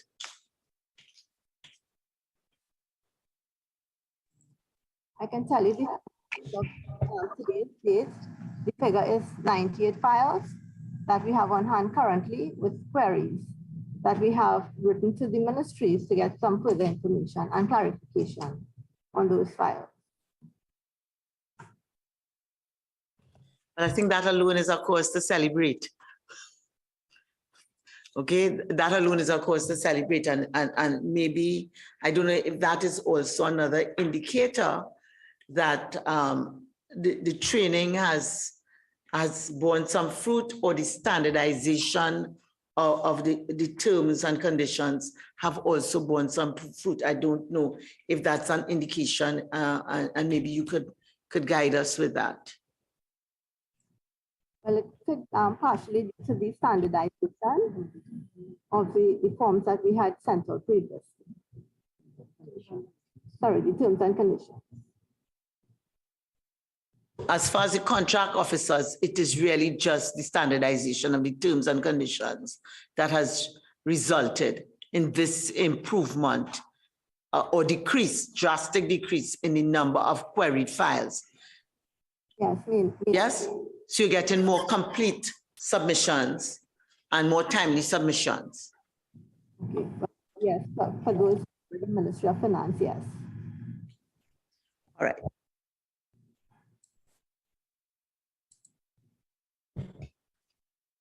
I also wanted, Ms. LeBlanc, in that you all had indicated that you had provided a template to the permanent secretaries and heads of departments for the preparation of pension and leave records. Could you say if this template is being used, if you've seen some success in the introduction of this template? Yes, we had introduced this form recently, a standardized template, and yes, it is being used by ministries. I can get a more accurate figure to let you know, but not all of them, but the majority that we were looking, that we had seen have been using the new template. Okay, and those who are not using the template, have you all made any inquiries to find out why, if it's a difficulty in understanding, if it means that people just need some further urging, how have dealt with that to ensure a greater compliance with the template? I think they need some further urging because this happened in June this year. So right now we are just looking to see, how the forms are being used and how frequently, and then we'll undertake an exercise to impress upon the ministries the urgency of, importantly, significance of using the standardized templates. Okay, thank you very much. And I'd seen too that you all had also introduced a requirement for the ministries and departments to submit a status report to the head of the public service. How has that been working? I'll have to get more information on that. I have been hearing that much is being submitted to the head of the public service. So we have to make further inquiries on that end. Okay, so what then is the date of your latest information on this?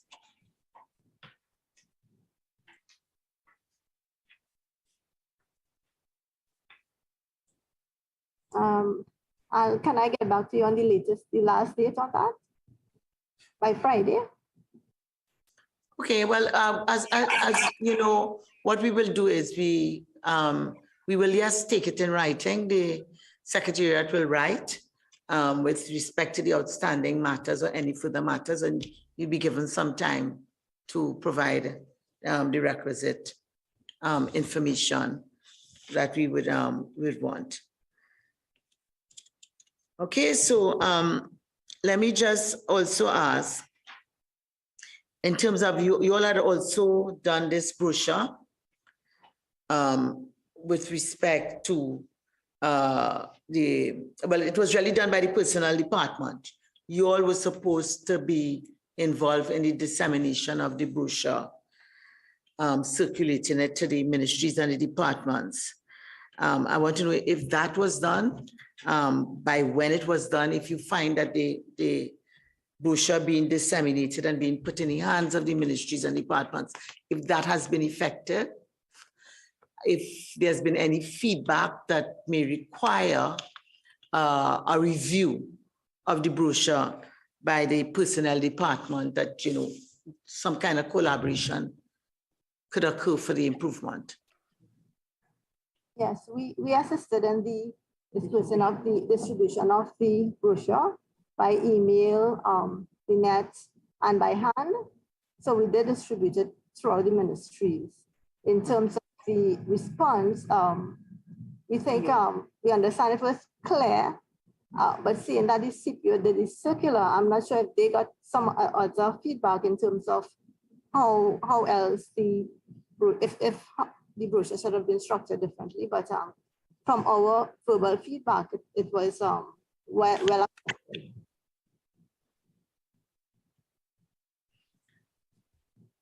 Ms. LeBlanc, I'm not sure if it is, an audio problem, but, I keep losing you, so I don't know. I'm sorry to have to ask you to repeat, but I've lost you for some of your response. I'll repeat. We did assist in the distribution of the brochures by email, hand, and on the net, on the web, the intranet. In terms of the acceptance of the brochure, from our what we heard verbally, that it was accepted and well understood. But I don't know if the CPO had any other feedback or any changes that they had to do with the brochure, seeing that it came from, they had produced it.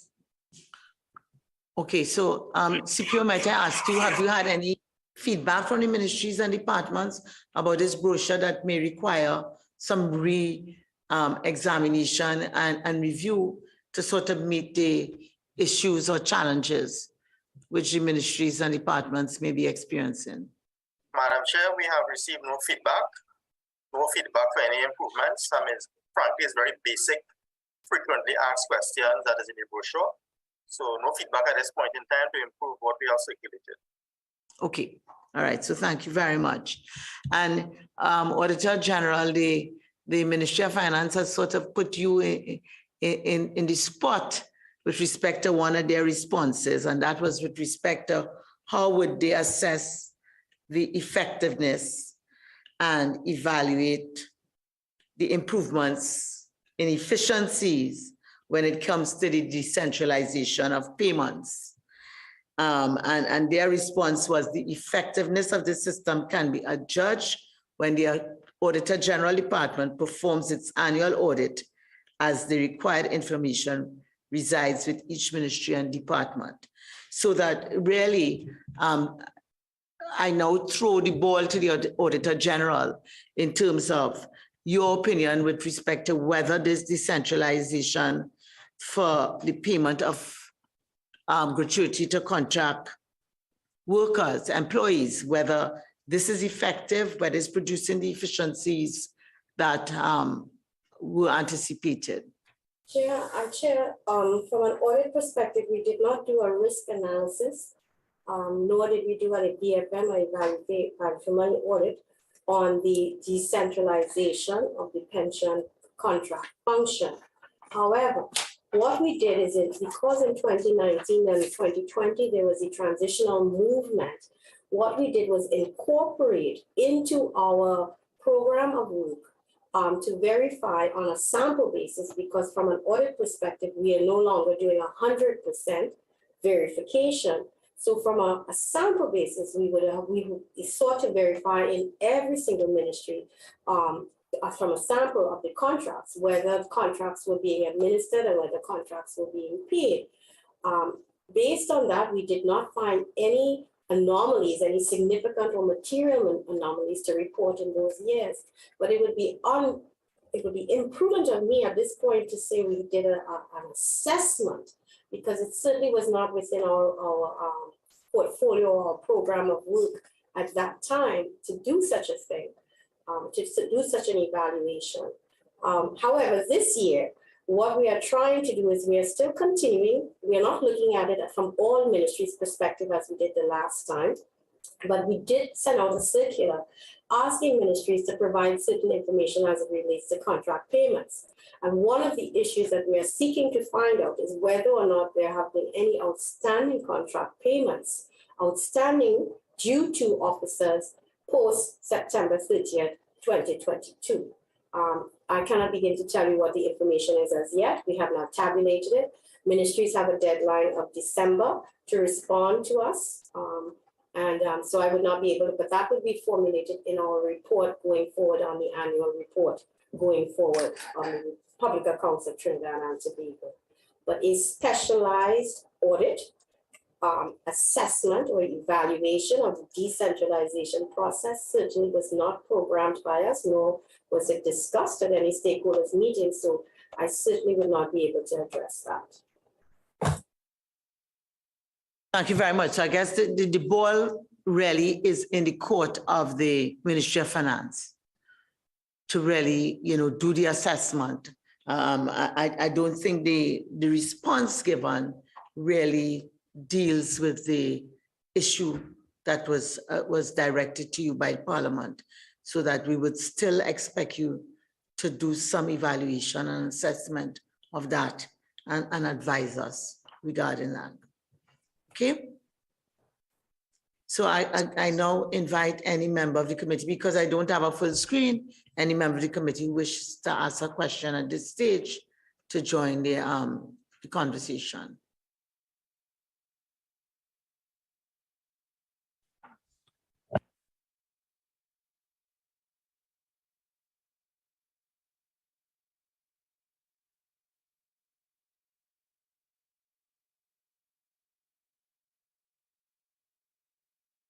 Madam Speaker, I do have a couple questions. Thank you so much, Ms. Mrs. Morris Julian, I was just looking for you, but you're on another screen. So I invite you now to join the conversation. All right. Through you, Madam Chair, regarding the PD is supposed to submit a statement following to the Parliament by January 31st, 2022. The training programs conducted in fiscal 2021, the number of persons trained, the subject matter of the training, and findings on the evaluation of the training. Right, based on the evaluation, there appears to be an appetite for more frequent training by the MDAs. Do you plan to implement some of the recommendations to improve the workshop? Also, do you have a proposed training schedule? And the committee will really, truly appreciate if you tell us the proposed dates and the entities that would be involved.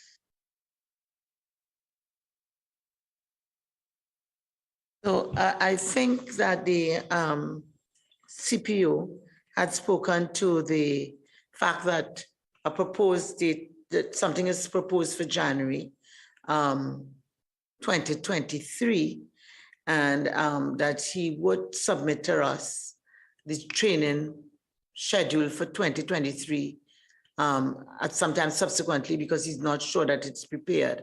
But certainly in terms of the question about whether the feedback is going to be incorporated in your training schedule to improve your workshop, I will certainly allow that question as asked by the member. Thank you, Madam Chair. Member Julian, yes, the PD will be incorporating some of the recommendations made in the evaluation that we received from the training that we conducted. We do intend to have a longer workshop on this occasion, on the next occasion rather, and we will try to see at best for those ministries that did not participate in the initial training, for those ministries to be targeted with a face-to-face training workshop as opposed to virtual. Member Morris Julian, do you have further questions? Thank you very much, Madam Chair. Madam Chair, I think this is just a more general question regarding the improvements. Now, I can speak from the Ministry of Education's perspective, where I am still seeing some outstanding pensions and gratuities, right? But since the training, again, through you, Madam Chair, what can we say we can look forward to regarding, the public would really love to know the improvement regarding the gratuities, timely interventions thereof. Thank you.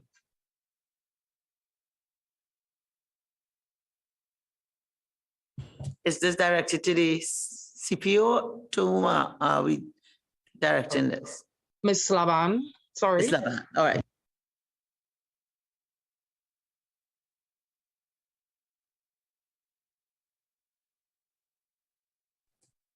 Can you, I don't think I quite understood your question. Can you repeat? Through the chair, basically, I want to know what will be done to improve the more timely with the pensions and gratuities with regards to persons. Very often, as an MP, you would have people come to your office and ask for some sort of intervention regarding their gratuity or their pension. All right, and we just want to know what we're looking forward. We're hearing all the good work, but what can we tell our constituents and people when it comes to the in a timelier manner, I would say. From our end, we can ask the permanent secretaries, because we would know when it reaches the Treasury, what documents are outstanding or were not sent. So we can follow up with the permanent secretaries to ensure that the documents are sent in a more timely manner. And we have some circulars this year already on that. Right. Thank you very much. But again, through the chairman, I guess I'm asking more about the communication process. It gets on the PS to your office. So is it that you reach out to them and you ask them to come to in a timely manner? if we notice that, for example, in the month of February, X amount compared to the month of March, that's what I meant. The communication process, how can it be improved?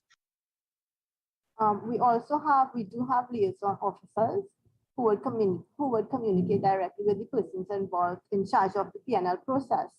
And they do call in terms of the outstanding documents that are need to be sent.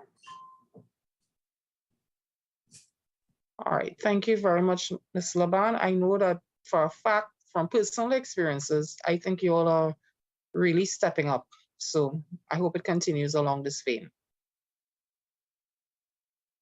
Okay, thank you. Okay, and I just want to throw this question. It was a recommendation the committee had directed to the Auditor General's Department. And based on the response from the Auditor General's Department, I want to ask, maybe it is Ministry of Finance, maybe it is Personnel Department, how, if they have any sort of input or recommendation with respect to this aspect. And this was with respect to record keeping. The committee had recommended that the Auditor General provide a detailed report outlining arrangements that could enhance the process of record keeping of pensions in each ministry and department. The Auditor General, in its response, indicated that this is really outside of the remit of the Auditor General, and suggested that maybe the Treasury Internal Audit Department may be the entity best placed to provide such a report. So I'm trying to engage both Ministry of Finance and CPU to see how do we really resolve this, because quite frankly, I agree, this is not a matter for the Auditor General. Madam Chair, may I go? Yes, please, CPU. And for clarity, the question is around how do we improve record keeping for pension and leave records? Okay. Yes, that's it. All right. So, Madam Chair, I can advise that the Cabinet recently made a decision to put the Human Resource Information Management System under the management of the Ministry of Public Administration. Minister West, in her leadership capacity, has reconvened something called a Strategic Human Resource Management Council that has met on 2 or 3 occasions in the last month and a half. It's one of its main priority objectives is to roll out the implementation of IRIS to include how we treat the records of personal files across NDAs. So in my respectful and considered view, that approach taken by the Cabinet and being led on behalf of the Cabinet by the Ministry of Public Admin with the support of the CPO's office, the Service Commissions Department, and technical staff in MPA to roll out IRIS finally is the mechanism that we're going to use to be able to have pension and leave records in a digital format that can be easily accessed.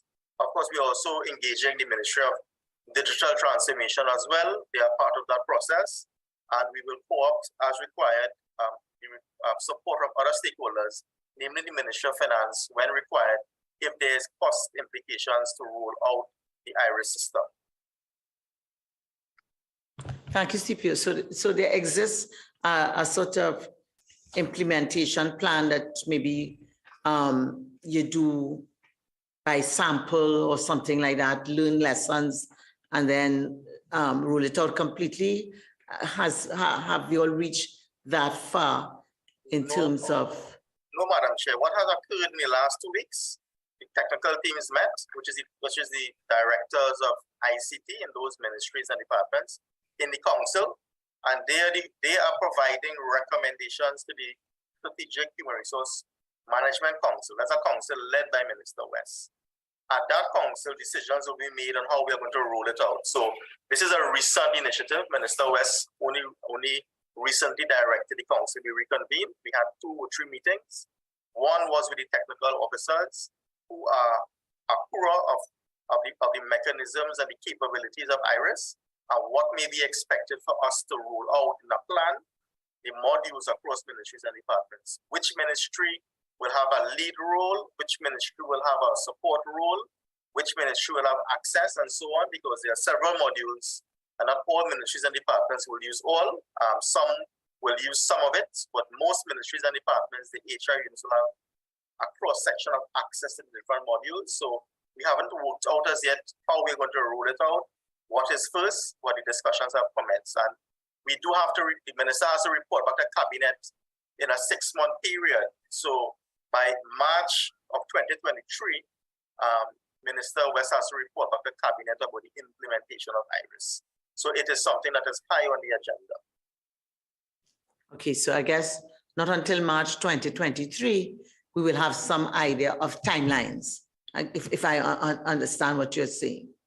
By March 2023, we may also have, Madam Chair, at the beginning of the ruling out of it, because March 2023 is when we have to report back to the cabinet what was been done with IRIS.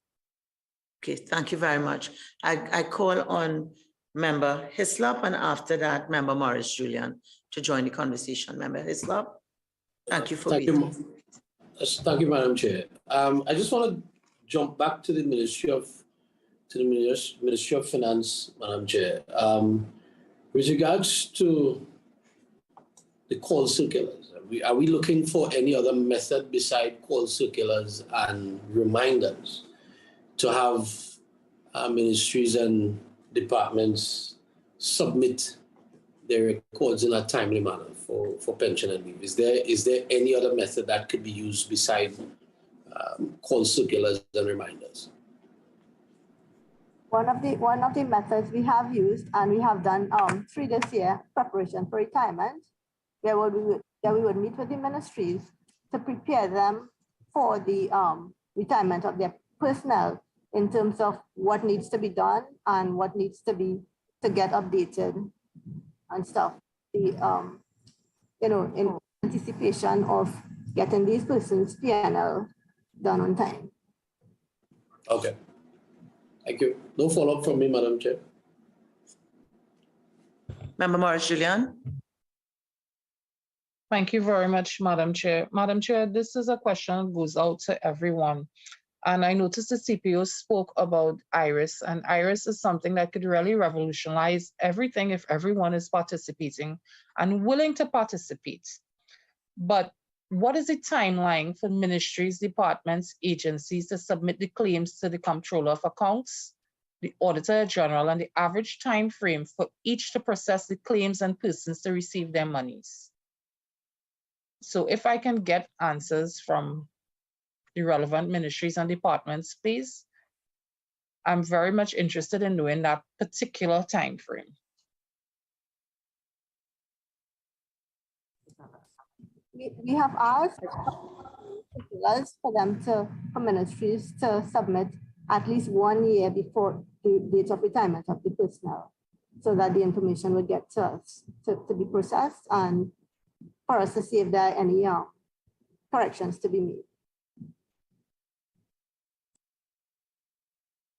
Okay, thank you very much. And could we assume that most ministries are abiding by that request of that 1 year timeline?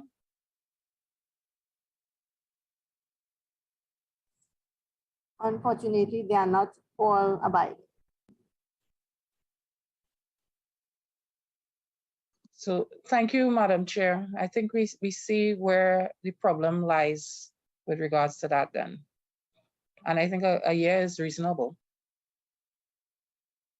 So again, Ms. Liban, all are not abiding. Do you have information with respect to trends? Are there particular ministries that are chronic defaulters?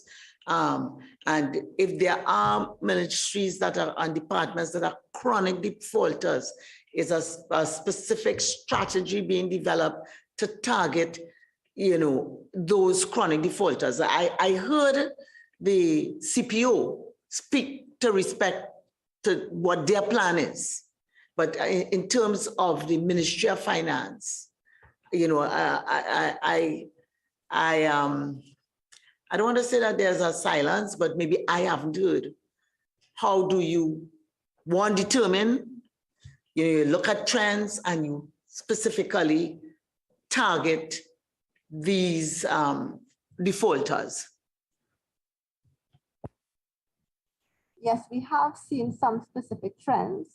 And apart from, yes, we do send out communications and circulars and reminders, but the power really lies within, it's really a disciplinary procedure. If all else fails, then it will have to be a disciplinary process to get the head of the ministry, the permanent secretary, to get these, documents done and sent on time. And that would lie with the Service Commission Department if you have to look at a disciplinary procedure. But again, we could, speak, remind, or talk to the head of the public service to get it done. Yeah, but the status report which you all had implemented to direct the head of the public service, wouldn't that help? Because, certainly, I mean, we hear the disciplinary slant, but if that were a preferred route, I don't think we'd be still sitting here talking. So, we're really trying to see how do we come up with practical solutions, because you yourself are a public servant working very hard, like all of you all here around the table. And, what we're trying to avoid is that when your date of retirement occurs, that you do have your pension within the time stipulated, I think is in the regulation 33.2 and 33.1. Okay, so, what I like when I am in inquiries like this is to ask people, if it were you, both on the doing end and the receiving end, what would you have done differently, given the fact that you're not living in utopia, so you don't have all the resources that you want, monetary, human, right? You're not living in a perfect world. What you would have done differently, apart from the fact that you would have been control of our accounts, so you might be treated differently. But that apart, both on the receiving end and the doing end, to ensure that a public servant like you, who may not have the privilege of being the controller of accounts, would have the privilege of being treated like maybe you would be treated retiring in your position. Well, what I think can be done too, but we don't really have all the resources for that, short of going to the ministries themselves and seeing where they are having issues with their pension and leave records, and what are the issues, actually going to them or asking them to come to Treasury to sort out, how it is done, or to assist them in getting it done accurately then. So that's something that could be done, that the accounting officers could be invited to come. That's one thing. The process that you all are determined with respect to the status report going to the head of the public service, what mischief, when that was designed, what mischief was that designed to treat with? So that if it was designed to treat with a particular mischief and there is not compliance, it means that the mischief is not being addressed. So therefore, how do you then address I don't want to use the word the omission, but the inability of the head of the public service to ensure that everybody doing what's supposed to be done, that which is to give the status report. How are those things being addressed? Yes, that really was done to let it be known to the head of the public service which ministries are the ones not in compliance, so that he, being the head of the public service, would take some action to, get the ministries to do what they're supposed to do or institute disciplinary procedures. But seeing that he's not here, I cannot speak for him. But I really wasn't asking you to speak for him. I was asking you to speak for you. I understand that you could only speak for you. And I'm saying, therefore, you're creating that measure. If you didn't feel that you had some influence on the head of the public service, then you would not have created the measure. How could you ask the head of the public service to get that if you're saying I can't influence the head of the public service? And therefore, I would expect its premise on there being some influence and use influence in the loosest possible way. And therefore, if it is that the head of the public service isn't getting it, right? What sort of other measures you can take to influence the head of the public service to understand the importance? Because I believe the head of the public service is also a public servant, no? Okay? And therefore, putting the head of the public service in the shoe of the recipient of a pension at some stage. How do you use your other persuasive measures to see how you get incremental improvements across the board? So I'm trying to see how you strategize going forward and getting an improved system. I mean, I accept that you may not get 100%, but if today you're getting 80% and you say, well, okay, we're doing strategies to see by the end of this year we get 85%. You're inching along, yes, but you're getting somewhere. So it's that kind of discussion I'm trying to see us develop. Earlier, I had indicated that the returns from the ministries were also not being submitted frequently. So those returns may not have been submitted to the head of the public service as well. All right. So I think we would have to have some further discussions with him as well on, properly strategizing how we can get the ministries to do what they are supposed to do. Okay, and maybe that's one of the ways the committees could help by giving you some more work to ask you to make a return on your returns to the committee annually. That may help, but we will look at it in the fullness of the discussion that we're having. Okay. Okay. So yes. Madam Chair. I really don't know who is speaking because I can't see. My health stuff. Sorry. Yeah. Thank you. My apologies. Is it that the issue we have some, and for lack of a better phrase, repeat offenders in ministries who are lax in their filings or however you want to put it? Is it that it is a process issue? Because if you have repeat offenders and it's the number of ministries that are lax is less than those who are on point, then it can't be a process issue. And that's my opinion on it. So is it that it's a personnel issue in terms of personal responsibility for maybe a member of staff who has to do a particular work or a particular department that is not functioning properly? Or is it a personal or a personnel issue or a process issue? And to the Ministry of Finance, why we have ministries that are not on point in terms of their returns and so on? It's various issues really. A personnel issue in terms of staffing, because all ministries claim that they are very short on staff. It can also be a process issue, as well as a delinquency issue, not doing what they are supposed to do. So it's really various issues.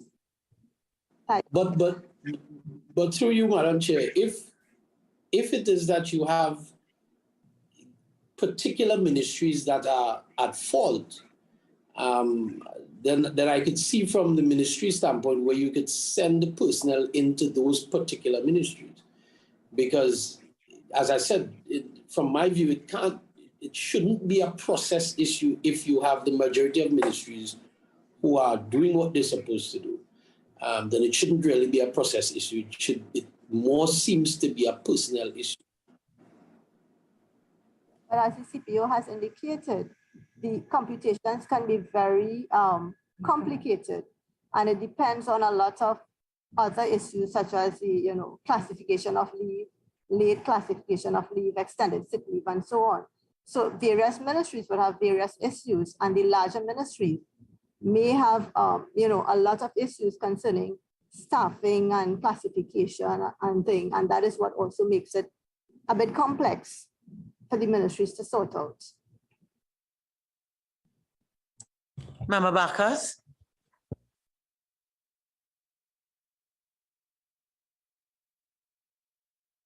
Member, might I ask that you unmute? Yes, thank you. Thank you again, Madam Chair. In doing some research, again, in preparation for this, asking around various ministries as to why things like this would have happened in terms of delays in getting things processed. One of the things that seemed to be a thread, even though probably not the most popular thing, is the fact that there are things that they simply can't find.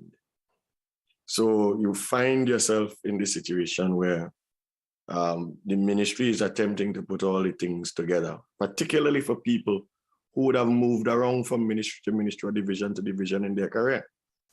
And they're trying to identify and locate these things. How often is that? And I know the electronics could solve a lot of it, but is that a contributing factor which makes some of what you're trying to do even more difficult? And I'm not sure where, because this goes through a number of places. Maybe at the originating place might be the place to look at. Yes, you are right. That is a contributing factor. In particular, the realignment of ministries. When that happens, persons move from one ministry or a piece of a ministry to another, and their records, if it wasn't moved properly or at the time, could get mixed up, and that is a major issue that happens when a realignment occurs. Yeah, but granted, and I accept all of that, and these are issues which would have been raised in the first inquiry.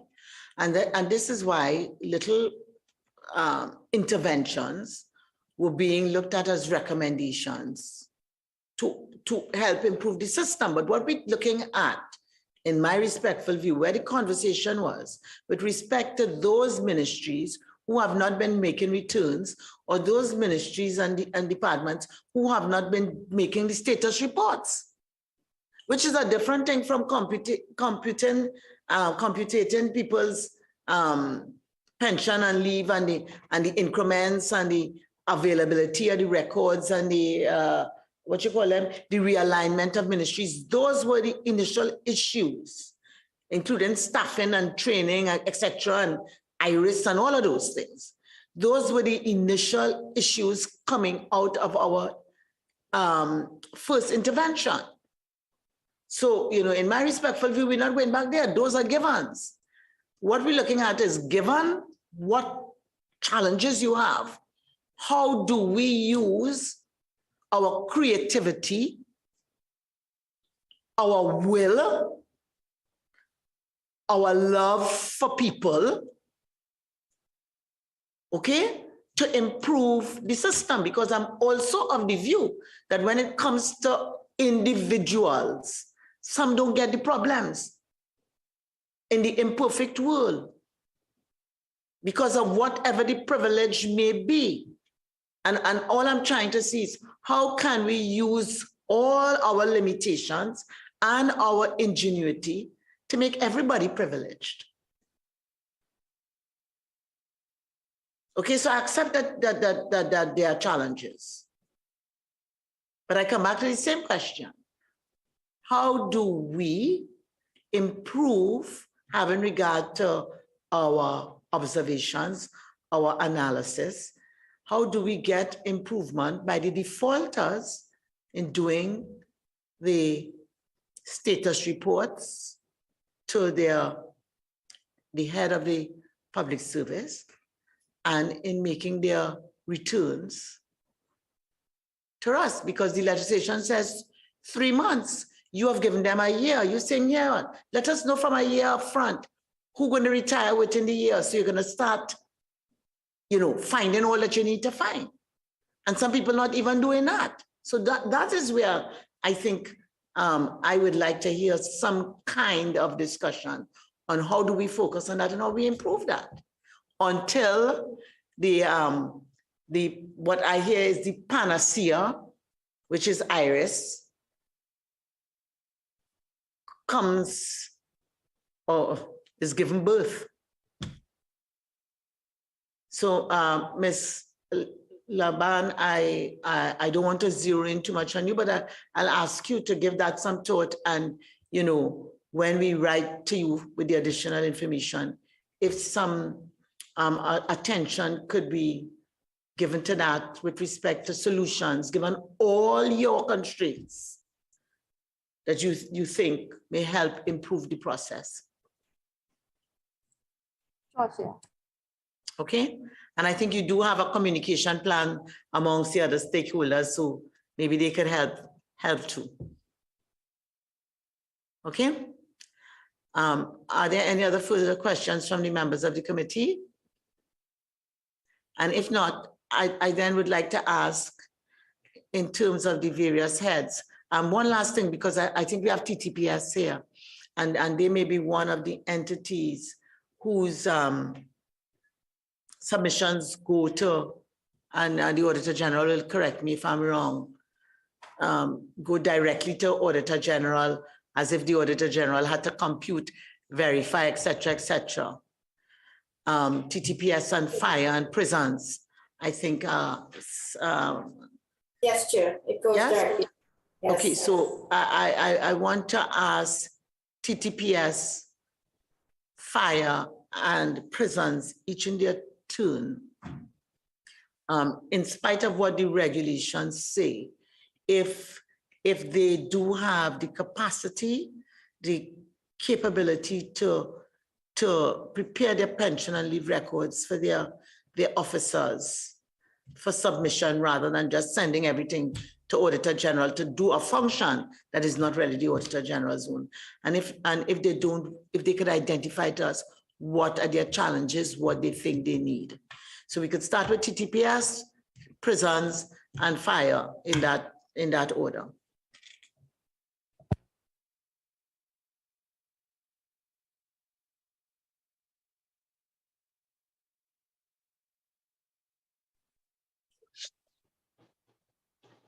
Good afternoon again.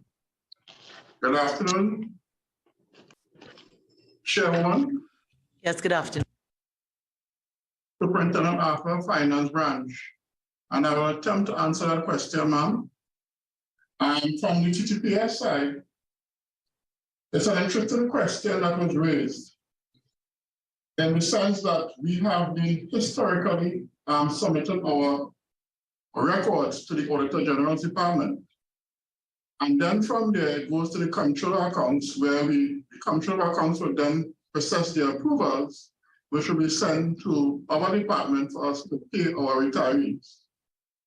As to the question being asked as to whether we have the capacity, it's something that we would want to look into, because it's only today that was raised as to with the permanent secretary, as a matter of fact, Ministry of National Security, and that matter, because our regulation says that it must be sent to the controller accounts.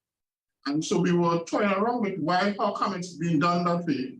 And then I was also told that it's something that's been done by the fire department and also the prisons. So it is something that we intend to look into, Chair. with a view of, again, along with the Comptroller of Accounts and Auditor General's Department in collaborating to see how best that can happen, because it's all about processing our return fashion. Thank you so much. Is it Superintendent Arthur? Yes, Chair. Thank you so much for that approach to the issue. Fire. A pleasant good afternoon. As was stated by the police department, ever since we have been doing our pension and gratuity and fire service, we have always sent our audited pension and leave to the Auditor General for onward transmission to the Comptroller of Accounts. Madam Chair, while going through the report, I noted where the Auditor General Department stated that approximately 2,000 files were submitted to them without passing through the Internal Audit Department, and they highlighted fire service as one of the departments as well. I have been in the pension department since 2005, and every pension and leave that is done by fire service is audited by the Ministry of National Security Internal Audit Department and then sent to Auditor General Department. We do the computation in fire service. So the computation along with the pension and leave documents and all other relevant documents are sent to Auditor General Department, where I believe they will verify the data and then send to Comptroller of Accounts.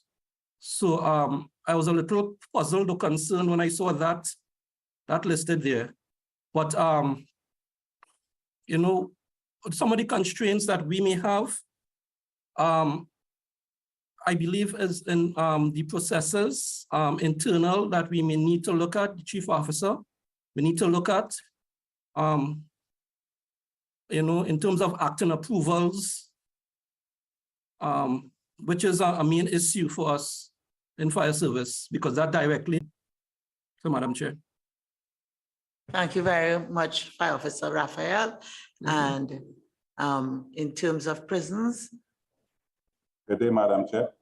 Mr. Debutai from the Prisons Department. Before 1st of September 2000, we were considered public servants and our P&L record used to go to Comptroller. But when we were trained, when we got our own regulations, we were informed that it has to go to the Auditor General first and then to Comptroller. We have a few constraints. That is more, as Fire Service said, the acting authorities takes a long time to come from Service Commission. So that is one of the major hiccups we have in really processing and giving the person his correct salary upon retirement. And that's one of our major constraints that we have. The acting authority from Service Commission do take a long time to come. And because of that, now we have a few amended P&L to be done because of the acting authority. Right? So we are no major, that's our major constraint.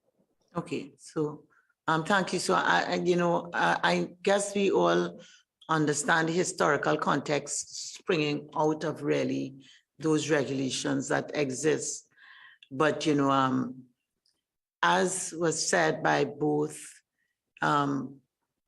police, TTPS, and fire, I'm sure with collaboration with the Ministry of National Security and the Auditor General, a way could be found within the law as it exists to comply with the law, but certainly ease the burden on the Auditor General, all in the objective of treating our retirees, as Fire Officer Raphael says, with the kind of respect and attention and care that they deserve. So at this stage, if there are no further questions, I really want to. Oh, is it Commander Gosain? Is it that your hand is up? Yes, ma'am, please. I'm so sorry. No, that's fine, ma'am. That's fine. Yes. That's fine. And again, ma'am, thanks again for the opportunity, and good afternoon to the panel. And please allow me to make a contribution here. the Defense Force. Now, understanding that CPO would have spoken earlier about the whole issue of training and so on. Now, whilst I understand that, a holistic approach has to be taken, all of stakeholder approach, for want of a better word, top down is important, but equally important is bottom up. Understanding the dynamism and complexity of pensions and gratuities.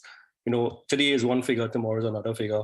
Persons are changing quite often, so many variables and so on. At Defense, one of the things that we have been mandated by, or mandated to do by the Chief of Defense Staff is to find exactly what you alluded to earlier, which was creative ways of getting things done. And what we would have done at Defense is, of course, created a retirement guide based on our pensions and pension regulations. So, it's quite often said that in the age of information, ignorance is a choice. So what we have actually done in Defense is arm our membership with information. So it's a really simple retirement guide, handbook that the layman who is not a subject matter expert is exposed to, frequently asked questions, what he has to do, when he has to do it, and so on. So the intent really is to challenge the pensions department at Defense Force. So no longer a person, a serving member could walk up to the department and say, I need to get some information on my years of service. What am I entitled to after 10 years? And of course, for want of a better word, Madam Chair, how we would see it in local terms, the service provider would not BS, for want of a better word. Now that person who is receiving the information knows because he's read, and he challenges the service provider to do, and not just do what he has to do, but do his best. And we would have seen with the introduction of that retirement guide, the efficiency in the processing of TTDF pensions and gratuities. My humble input, Madam Chair. Thank you so much, Commander Gosain. And I really have to apologize for not recognizing you before. And I think it would have been all our loss if you did not make that effort to get my attention. So I want to thank you for your intervention and your contribution. Okay, so that if it is, and that there are no further questions or interventions, I mean, the limited view I have on my screen, I'm not seeing any raised hands. I want to bring this public hearing to a close. I want to thank all the ministries, all the departments, all persons here present for their contributions, all in the objective of helping people get their retirement benefits and their gratuity on time, or as close to on time as possible. For some of the ministries and departments, further questions will be sent to you with a timeline from the Parliament. So one does not have to sit down here and scratch your head to say, okay, what it is I promise them I will give. We will send you a reminder. And to the Auditor General, I will also send a reminder for the next meeting. So it will happen a year from now when we find time to have a further update. Okay, so I want to thank you all, wish you all a pleasant evening and a safe journey home. I want to thank the members of the public and the members of the media who have stayed with us in this inquiry, members of the public who would have submitted questions for us to ask. Again, thank you, pleasant evening. This meeting is now suspended.